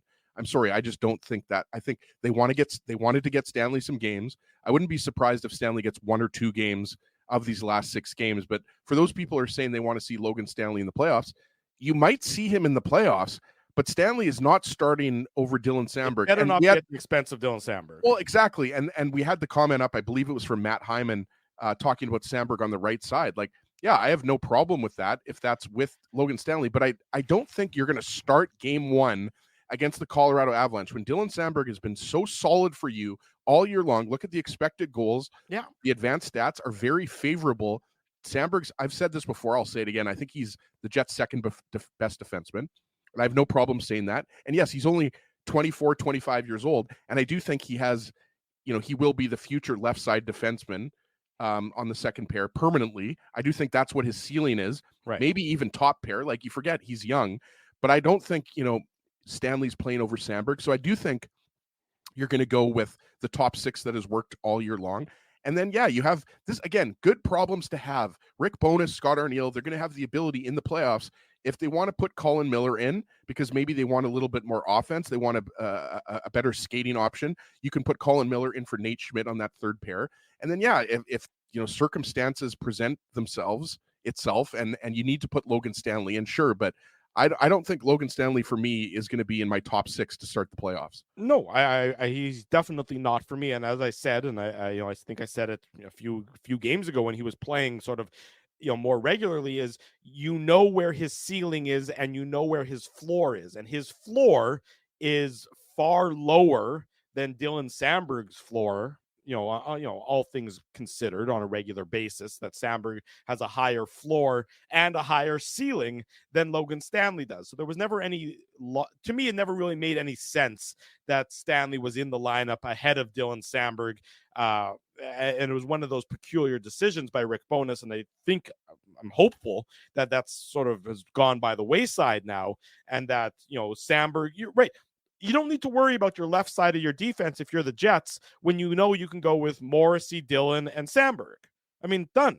It's been there all year for it. It's been effective all year for it. It's been consistent all year for it.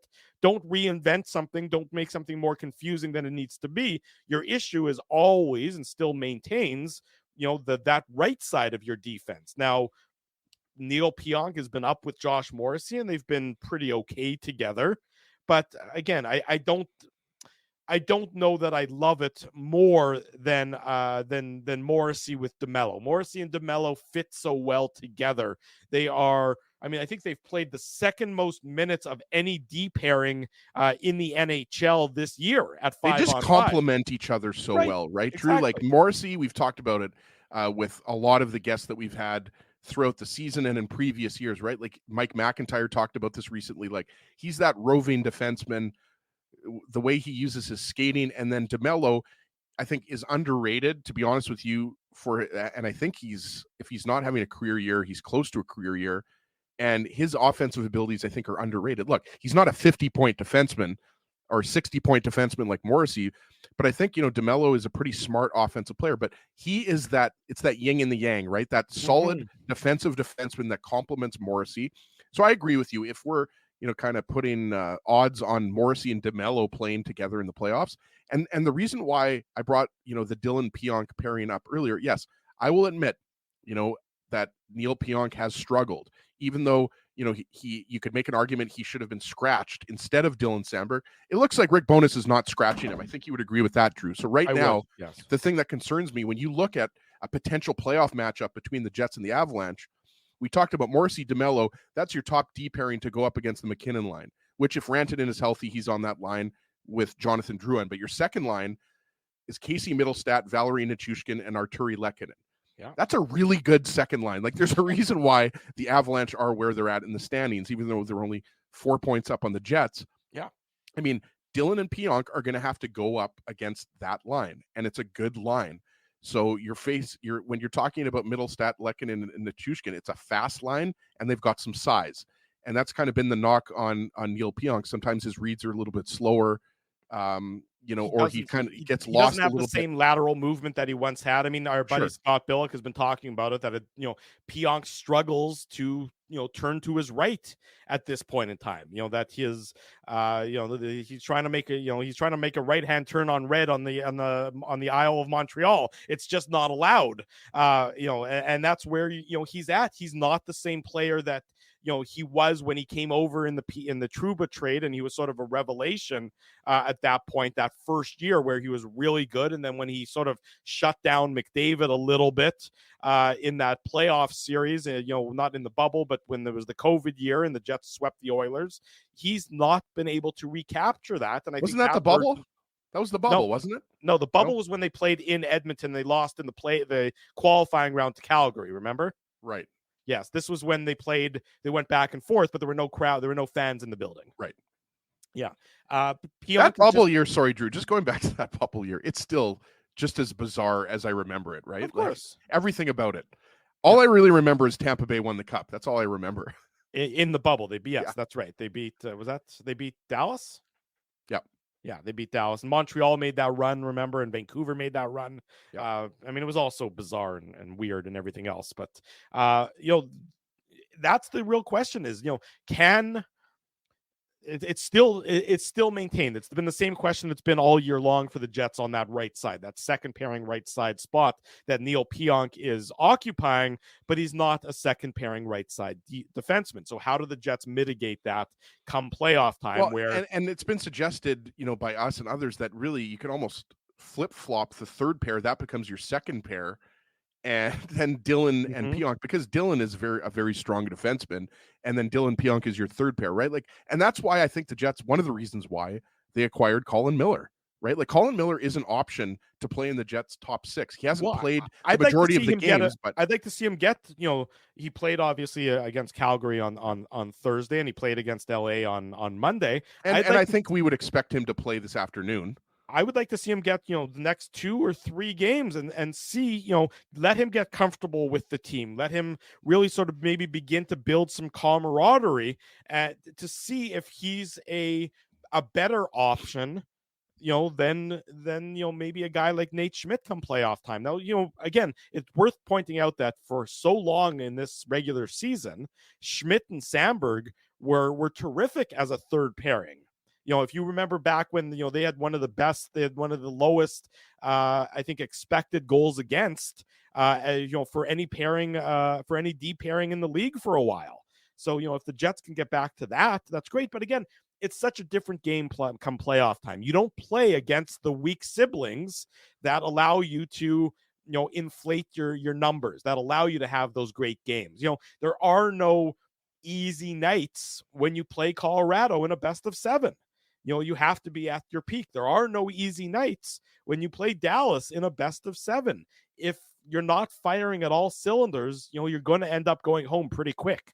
Yeah, and going back to what you said about wanting to see Colin Miller more, Drew, I think, if I'm Rick Bowness, Scott Arniel, the entire coaching staff, I'm thinking, can Colin Miller play a top 4 role and then that moves Neil Pionk down? I don't think what we're saying is bumping Pionk out of the lineup. No, put him into. I think what we're seeing is the third pair would then become Dylan Samberg and Neil Pionk, and your second pair is Brendan Dillon and Colin Miller. And I know some people are asking about Kyle Capobianco. I just don't look. No. First off, the Moose are in a playoff race right now. We talked about they've got 2 big games. I'm not going to do a Ginsburg Moose minute here, but the Jets have 2 big games. Pardon me, the Moose have 2 big games coming up against the Wolves. Yeah.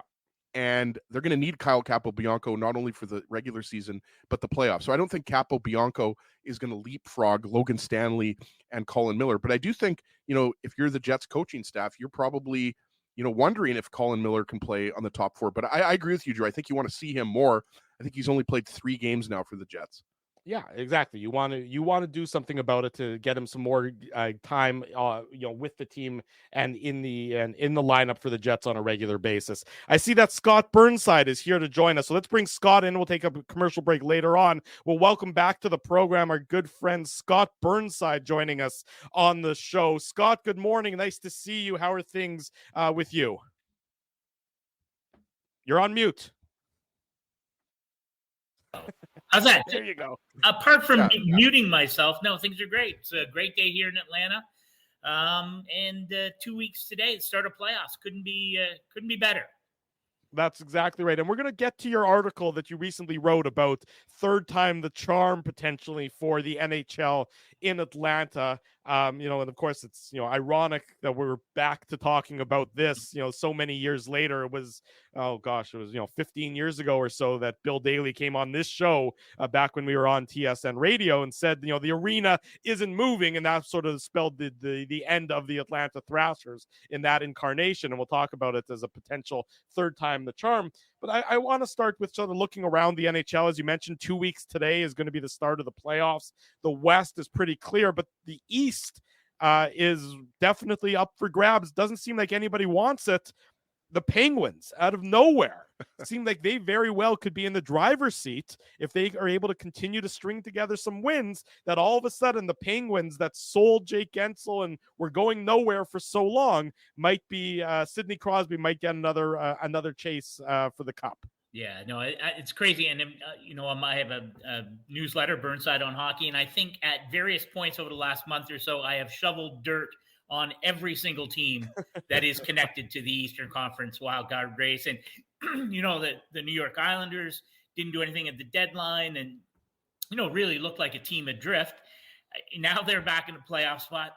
Capital, same thing, sort of retooling on the fly, looked like they were gone. The Flyers, and what an interesting story from my perspective, watching all that's unfolded with the Flyers this year, and there's been no shortage of drama. And I think a lot of people had sort of assumed, okay, Rick Tocchet, John Tortorella, Jack Adams, Coach of the Year.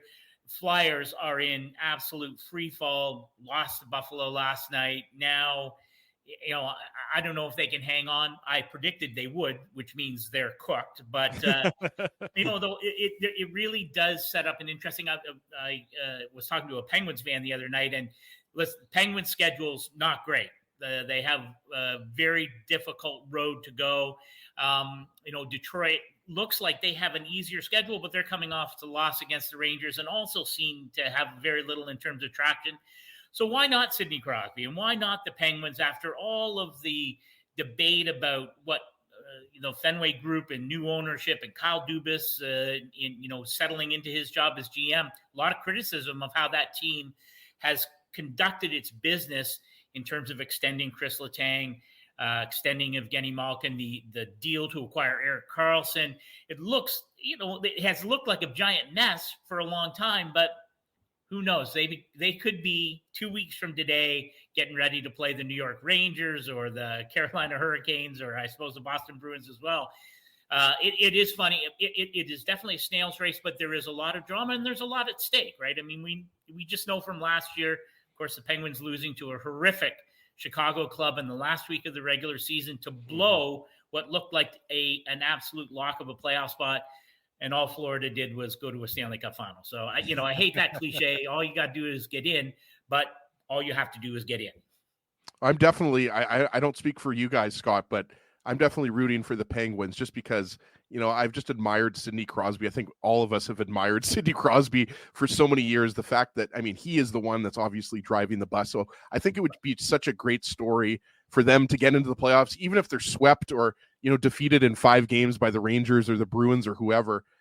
I think it would be a fantastic story for a guy who obviously still has that burning desire to play playoff hockey. But as Drew mentioned, we want to get into your Sportsnet article about a possible return of Atlanta to the NHL, because I texted you. I thought it was such a good article and so interesting, because I don't think enough people, and I'm teasing it a little here, but I don't think a lot of people realize, how much work is being done behind the scenes, right? Like Anson Carter obviously is right in the thick of that, right? But I just wanted to ask you a question about the Jets, because we always like to get, an outsider's perspective of the Jets. We're so, invested in, the day-to-day D pairings and line combinations and healthy scratches and everything like that. But what is kind of your overall assessment of where the Jets are at right now? Because we know that, the Jets were briefly first overall in the NHL, first in the Central, but they've been essentially a 500 team since they lost to the Bruins back in January, and that 34-game streak of 3 goals or less, ended. But what's kind of your assessment of where the Jets are at now and how they match up against the Avalanche, whether, the Jets are a home team or a away team? It looks like the Jets and Avalanche are going to face in the first round. Yeah, I mentioned this yesterday in a post, but the Jets are one of those teams, and it's likely, it's going to be either Boston or the New York Rangers who are going to get hosed a little bit by the way the playoff system is set up, because there's every possibility they'll finish with the 4th best record in the Western Conference, which in a proper playoff setup, in my mind, that would earn you home ice advantage.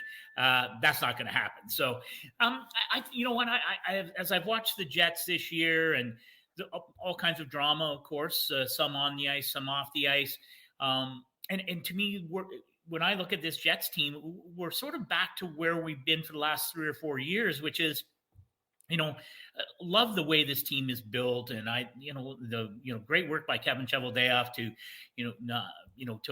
peel off some important parts, but also keep the core together. And what's that message send to the community, to other hockey players who might be considering where to go as free agents or to sign long term, all those kinds of things, really important stuff. But it's a team that has been it's looked really good for a long time, and now I look at them as a playoff team that, if you're one and done once again, it's a team that has accomplished very little since moving from Atlanta in the summer of 2011, right? A trip to the Western Conference Final in 2018. At that point, Pierre LeBrun and I were both working at The Athletic, and I remember Pierre writing after game 1 against Vegas, this series is over. And they, in fact, I still think he gets texts or messages from Marc-Andre Fleury's wife about that in a very humorous, joking manner. But, really, there's been a lot of disappointment, underachievement. And I think as somebody, who's lived in Atlanta a long time and was here during the upheaval and the departure of the Thrashers to Winnipeg, to watch from afar the discussion about fan support and what the organization has done right or wrong. How do you repair that? How do you move forward? What's the long-term, what happens long-term in a place like Winnipeg? If you continue not to win, if you continue not to, fulfill expectations, what is the long-term answer for that team in that market and in that community? And I don't know that anyone knows the answer to it, but, somebody who, lives in a city now that's lost 2 NHL teams, it is an interesting conundrum. And I'm fascinated by what happens come playoff time because, again, I love how this team is built. And I think Connor Hellebuyck's, maybe the play of late will dampen enthusiasm for a Vezina, but I still think he's the best goaltender in the NHL, probably, certainly in that final ballot. So there's lots to like about this team, but that has been the case, I think, for a long time. And really, there's been very little to show for it. Scott Burnside, our guest on the Illegal Curve Hockey Show. Burnside on Hockey is the name of his newsletter. Let's get into it, Scott. So, Atlanta, they're thrown their hat into the ring for an NHL expansion team. There's a project, an arena project underway, or, potentially at least the drawings have been developed for it. Is it simply that the proposed location of the new arena is what makes Atlanta back to being a viable, or at least the potential for it to be a viable NHL city? Yeah, I think there's a couple basic parts to it. There are 2 proposals here, right? So there are actually, it's not just Anson Carter and his group. There's an automotive mogul, Vernon Krause, who was also, has been to city council in South Forsyth County, which is a little bit north of where Anson Carter's group is looking at, which is in Alpharetta. So there are 2 groups, and I had this conversation with Anson Carter, and I said, is it annoying, or is it problematic to have 2 groups basically battling for the rights to move forward if the NHL does decide to expand into Atlanta again? And I thought he answered very well and perfectly, and that it just shows that what he thinks and what he's been, thinking about for a long time. He's lived in Atlanta basically since he retired. He has looked at a variety of ownership possibilities, not just here, but in other communities. Really believes that hockey could succeed here and should succeed here. And so I think both groups probably feel the same way about, the 2 critical points. And one is, do you have ownership that cares about hockey and has a vast amount of money? Because what we're talking about now is, no one has said, but I'm guessing the next round of expansion starts at $1 billion. Mm-hmm. Why wouldn't you, after the successes in Vegas and Seattle at $500 million and $650 million? I think you start at $1 billion if you're an NHL owner. Why wouldn't you? And then, do you have the wherewithal to build the complex where it needs to be built, not just the arena, but all the amenities? And we see this in a lot of American cities. The Atlanta Braves moved to a new complex and north of downtown where their fan base is located. And it's a whole, it's called the Battery, and it's got everything, right? Hotels and residential and commercial, and the centerpiece is the ballpark. Philadelphia is something similar, Philadelphia Live.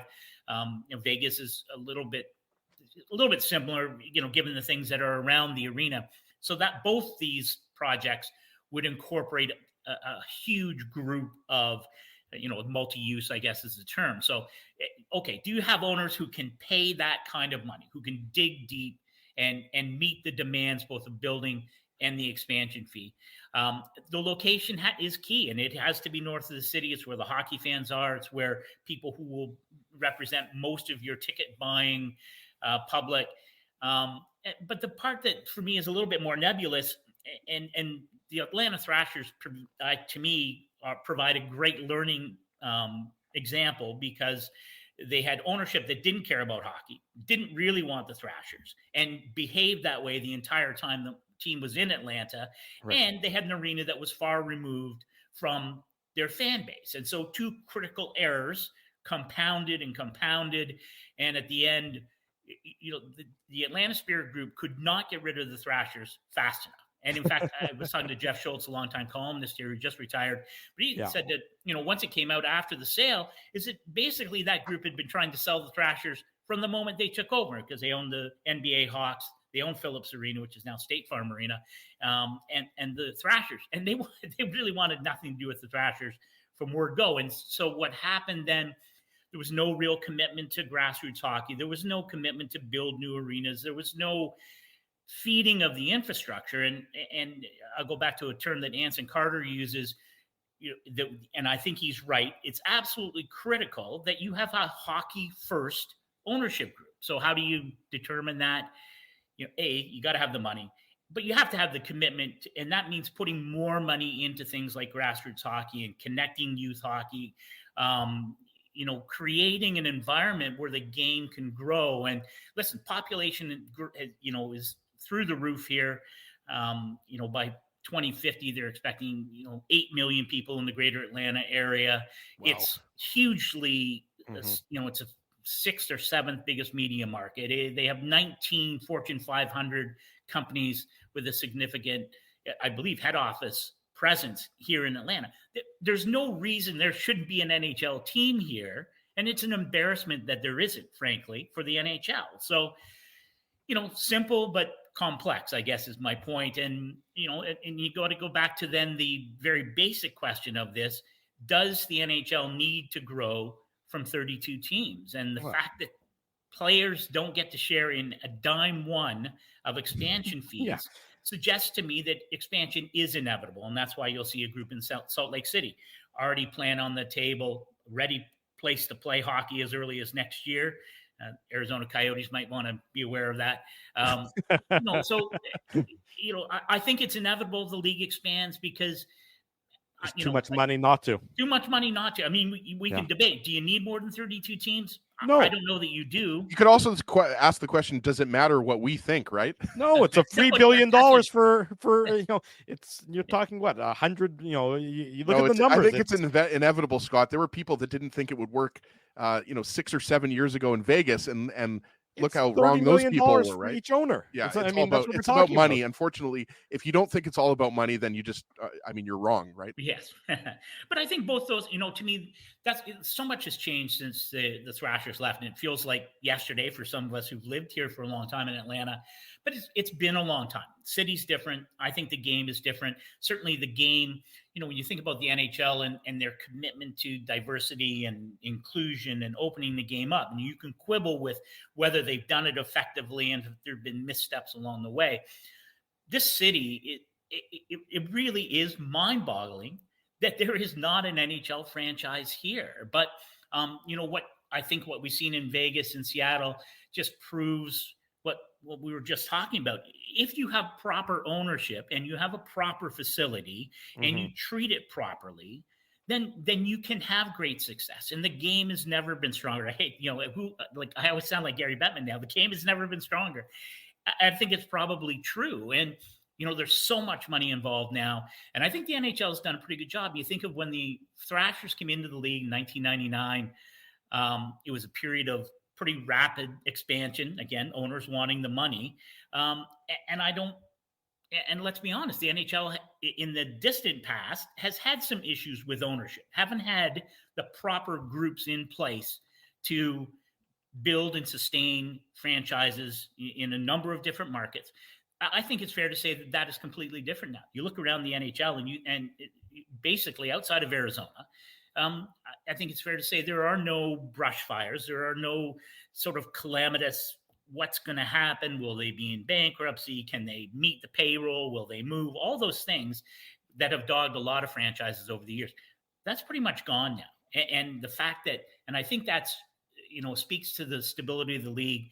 And now when we're talking about, I don't think anyone will bat an eye when it's announced that, well, next round of expansion starts at $1 billion and people will line up to pay that, to be part of the club. And, will one of those groups be in Atlanta? I don't know. Like, it would be a horrific mistake if it failed again, but it might be an equally horrific mistake if they aren't given the opportunity to prove that this is indeed a hockey town, and that with proper ownership and an arena and complex in the right part of the city for the first time, that it would be a roaring success. Scott, every time you say that it's going to be $1 billion for, an NHL, the next NHL expansion team, I keep thinking, you're Dr. Evil from Austin Powers, right? But $1 billion. Right. I mean, look, exactly. Like the Senators just sold for almost $1 billion. And like you said, I mean, we know it's going to be more than 500 million, right? So $1 billion, I think if you said that 5 years ago, we would be shocked. But now you say $1 billion and it's like, yeah, that's probably what it's going to be. And I just want to continue with this article. And we recommend anybody who hasn't read Scott's article, it's available on sportsnet.ca. And, we mentioned the North Point Mall, that project in Alpharetta, Georgia, north of Atlanta. I'm not too familiar with the geography of Atlanta. I know Drew was there last year, but obviously you clarified that and you make it very clear in the article that that's the desired location. So I guess the two questions I had for you is, do we have any idea at this point, or is it too early to know, like, how, with the timeline, like, are we 3 or 4 years away? Are we 5 or 6 years away? And then I guess the other question I had is, would you say that Atlanta right now could be the front runner for expansion? Because as you mentioned, Salt Lake City looks like that's more of a relocation option. Yeah, excellent questions, and it becomes an interesting test of wills for whichever group is going to emerge. Certainly, both the groups, seem committed to the process. The NHL, unless they change their, unless the circumstances change, the NHL has been very cautious about. Okay, I go think back to Vegas, right? I happened to be in Vegas a few days before the NHL announced that they were going to give Bill Foley a chance to do a trial season ticket run. AEG was building that arena that became T-Mobile. And they were, now maybe they believe because they're part of the NHL club, maybe they believed that their chances of having an NHL team were very good, but they were building that arena. And it's difficult for me to imagine that the NHL is going to say to either of these groups at this stage, here's a franchise, go and build your arena, because, having, again, this Arizona thing continues to linger. And I'm old enough, I've been there. I covered a playoff series in downtown Phoenix. So that's a long time ago. At the old America West Arena with the bad sight lines. You couldn't even see the puck in one end, right? You had to look up at the screen. Crazy that we're still talking about Arizona there. But I can assure you, the last thing the NHL wants is to have a team playing in a substandard building while an arena is being completed, if there are cost overruns or delays or whatever it is. That's why Salt Lake City is so interesting, and that's why Houston, I think, always gets named as, well, what about Houston? Is that you have places, and Winnipeg was, the exact same thing, right? You can move in and play more or less tomorrow. In Atlanta, that time frame is completely different because you're talking about building from the ground up. Now, the positive sign, I think, is that you're building from the ground up. And if you have some sort of, I don't know how you word the agreement, but if it is going to go forward and the NHL gives its blessing, then in some ways the NHL gets to have a hand in, here's what we would like in our buildings, and, building it exactly to specifications. So, you don't have, Salt Lake City may not be perfect for hockey. Houston may not be perfect for hockey. But if you're building it from the ground up in Atlanta, then it could be perfect. So, I see both of it. But certainly, the lag time is, it's years, that's for sure. Mm-hmm. The other thing is with the CBA. At the end of the 25-26 season, I think, is when the CBA would come up for discussion. So if you're the NHL and you assume that the players are going to want to try and, come to the seat when it comes to expansion fees, what do you have to give away to keep your autonomy? Get the money before that. Yeah. So if you're thinking ahead, maybe it's worth the risk to expand twice before that and hope that everything gets built on on the timeline that everyone is agrees to, all sorts of things, and maybe it's worth it to do it that way, as opposed to waiting until you're negotiating. Well, and what does it look like in the new CBA? Last question for you here, Scott. Why Atlanta over Houston? Like, why is Houston with their, Tillman Fertitta? Well, Scott lives there, obviously, Drew. That's the reason. Yeah, because I want to lease out my backyard for the practice facility. Perfect. There you go. That's a very. I got the stakes in the ground. It's a very reasonable answer, but Houston's got the owner, allegedly, with the huge pockets that are necessary, where you don't bat an eye at the spending of the billions. But so why Atlanta over Houston? From your perspective. Yeah, and I don't know if it's necessarily Atlanta over Houston. I think yes, those are things, and to me, it goes back to this issue. You can ask the same thing of Ryan Smith in Utah. And again, Arizona continues to. They're going to auction the land. They're going to build. I saw the drawings came up this week. So, if there isn't a team, if Arizona stays, and now you're looking at, expanding from 32 to 34 in the coming years, and you want one East and one West to keep the balance, which is important. I'm not sure it's, to me, it's about all the factors. Is ownership committed more in one city or the other? Is the plan to build a new arena here more attractive than retrofitting or doing what you'd have to do in Houston or in Salt Lake City?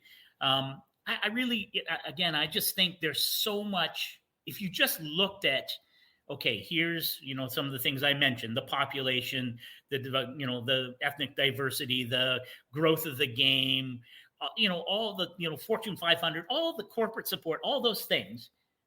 It's a no-brainer to have a team here. I mean, what hangs over this city is the fact that you can't even really count the Atlanta Flames, right? I mean, they left literally, it's 50 years ago, right? So, okay, so that happened.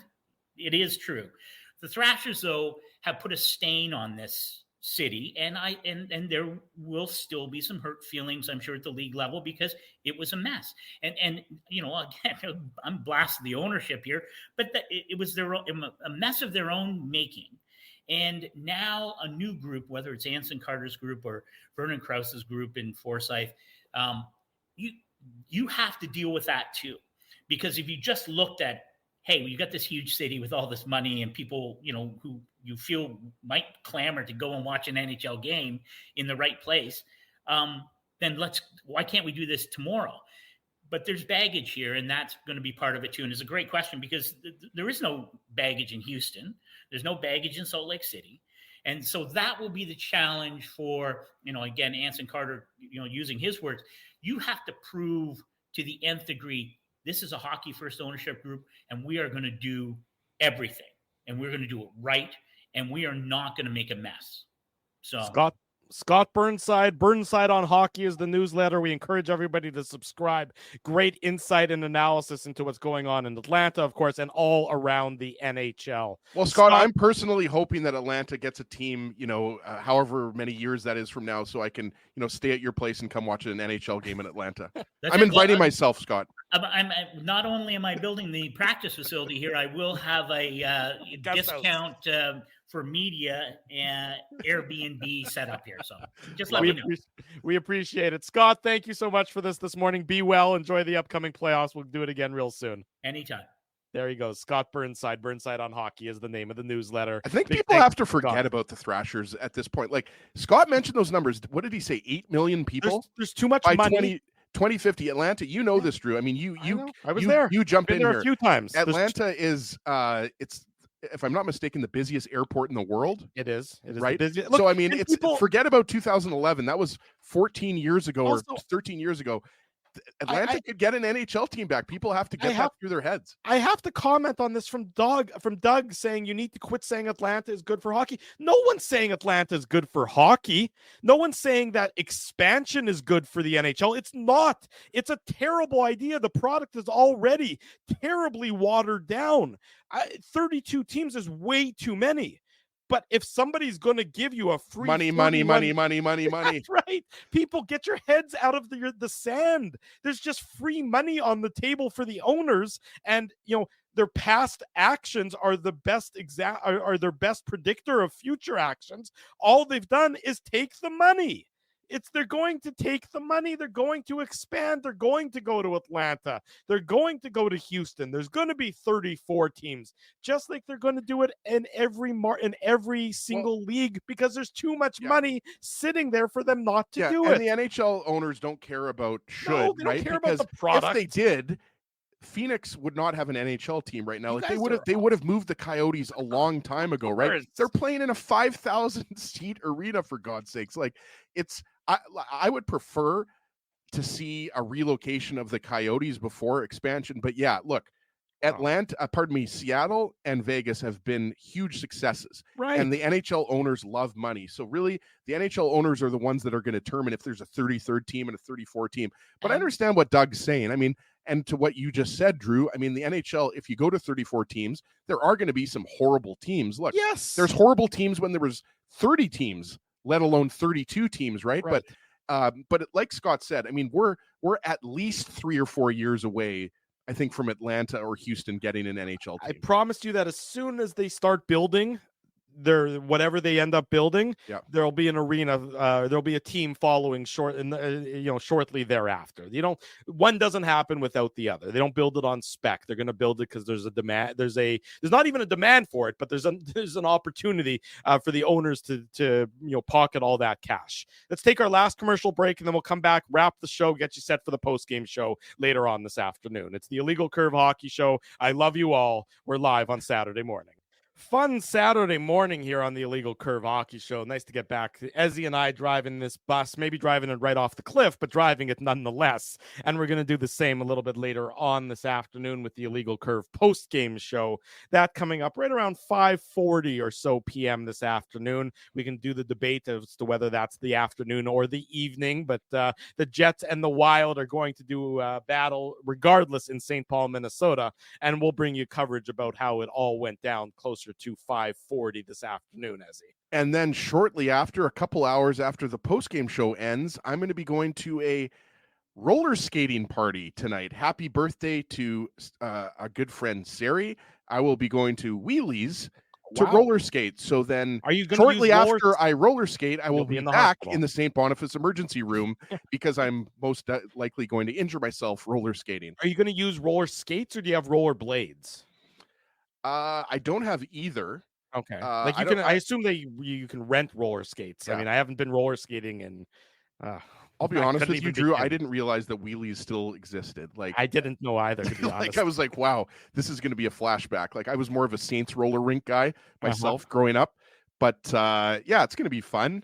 But yeah, you're definitely ending up in the hospital. There's no question. Yeah, I mean, if it's not my kidney stones, it's going to be a roller skating injury. But I'm not sure, Drew. I'm sure they would let you use your rollerblades. No, I remember that when rollerblades came out, and now we're going, this show is off the rails again. When rollerblades came out, I remember going to either Saints or Wheelies, whatever it was, and using my it was the cool thing to do was to be able to use rollerblades at the roller skating rink, and you could bring your own, so you didn't have to rent the roller skates. But please, I'm curious. Has the roller skate technology changed over the years? I hope not. The same as they were back in the 50s, 60s, 70s, and 80s. It's been a long time since I've heard of anyone. I think there's still 4 wheels, Drew. I think that's how many wheels you still have on right. But I wonder if has the technology improved. I remember them not being the most comfortable thing to wear. Everyone's telling you to wear a helmet, by the way. Well, and that's not in relation to the roller skating. That's just like I should wear a helmet. You should be wearing a helmet at all times. Like when I go pick up my kids from school or when I'm driving or just walking in River Heights, I should be wearing a hockey helmet. But I'm not sure about the technology. I'm hoping that I'm going to be putting a pair of like roller skates from like the 1990s on. I don't know. I always loved roller skating. I mean, this is going to be a doozy, folks. Yeah, it's going to be fun. But yes, before the roller skating for Sari's birthday, we are going to be bringing you a post-game show after the Jets and Wild, and it should be a good one. I mean, we talked about it. The Wild are not mathematically eliminated, but they're not making the playoffs, so all they want to do is beat up on the Jets, both literally and figuratively. So I'm looking forward to it this afternoon because the Jets and Wild almost always, they never disappoint these games. It should be a good one. We'll bring you coverage right around 5:40 p.m. this afternoon. Big thank you to Jamie Thomas. Big thank you to Scott Burnside for joining us on this morning's show. In case you missed any of it, it's available for download on the podcast as soon as Dave M gets it up and running. We still make him work while he's in Vegas. And of course, the instant replay on YouTube is available at your convenience. Big thank you to our friends who sponsor this show. That's our friends at City Place, Rumors Restaurant and Comedy Club, Grid Park. Use code Illegal Curve to park for free. Linden Market Dental Center, Zappia Group Realty, Betway, Tough Duck, Boston Pizza, Seagram's, and Rolly's Transfer and Farmery Beer, home of Illegal Curve Lager. Support all these fine businesses because of their continued support of Illegal Curve Hockey. Have a great Saturday, everybody. If you haven't already done so, be sure to smash the like button, subscribe to the YouTube channel. We'll be back in about a little more than 6 hours time for the post-game show. But until then, if it's Saturday, it's the Illegal Curve Hockey Show live on YouTube and all of our social media platforms. Thanks for listening to this broadcast from Illegal Curve Hockey. For more great Illegal Curve content, subscribe to the Illegal Curve YouTube channel, follow at Illegal Curve on Twitter, Facebook, and Instagram, and visit your online home for hockey in Winnipeg, illegalcurve.com.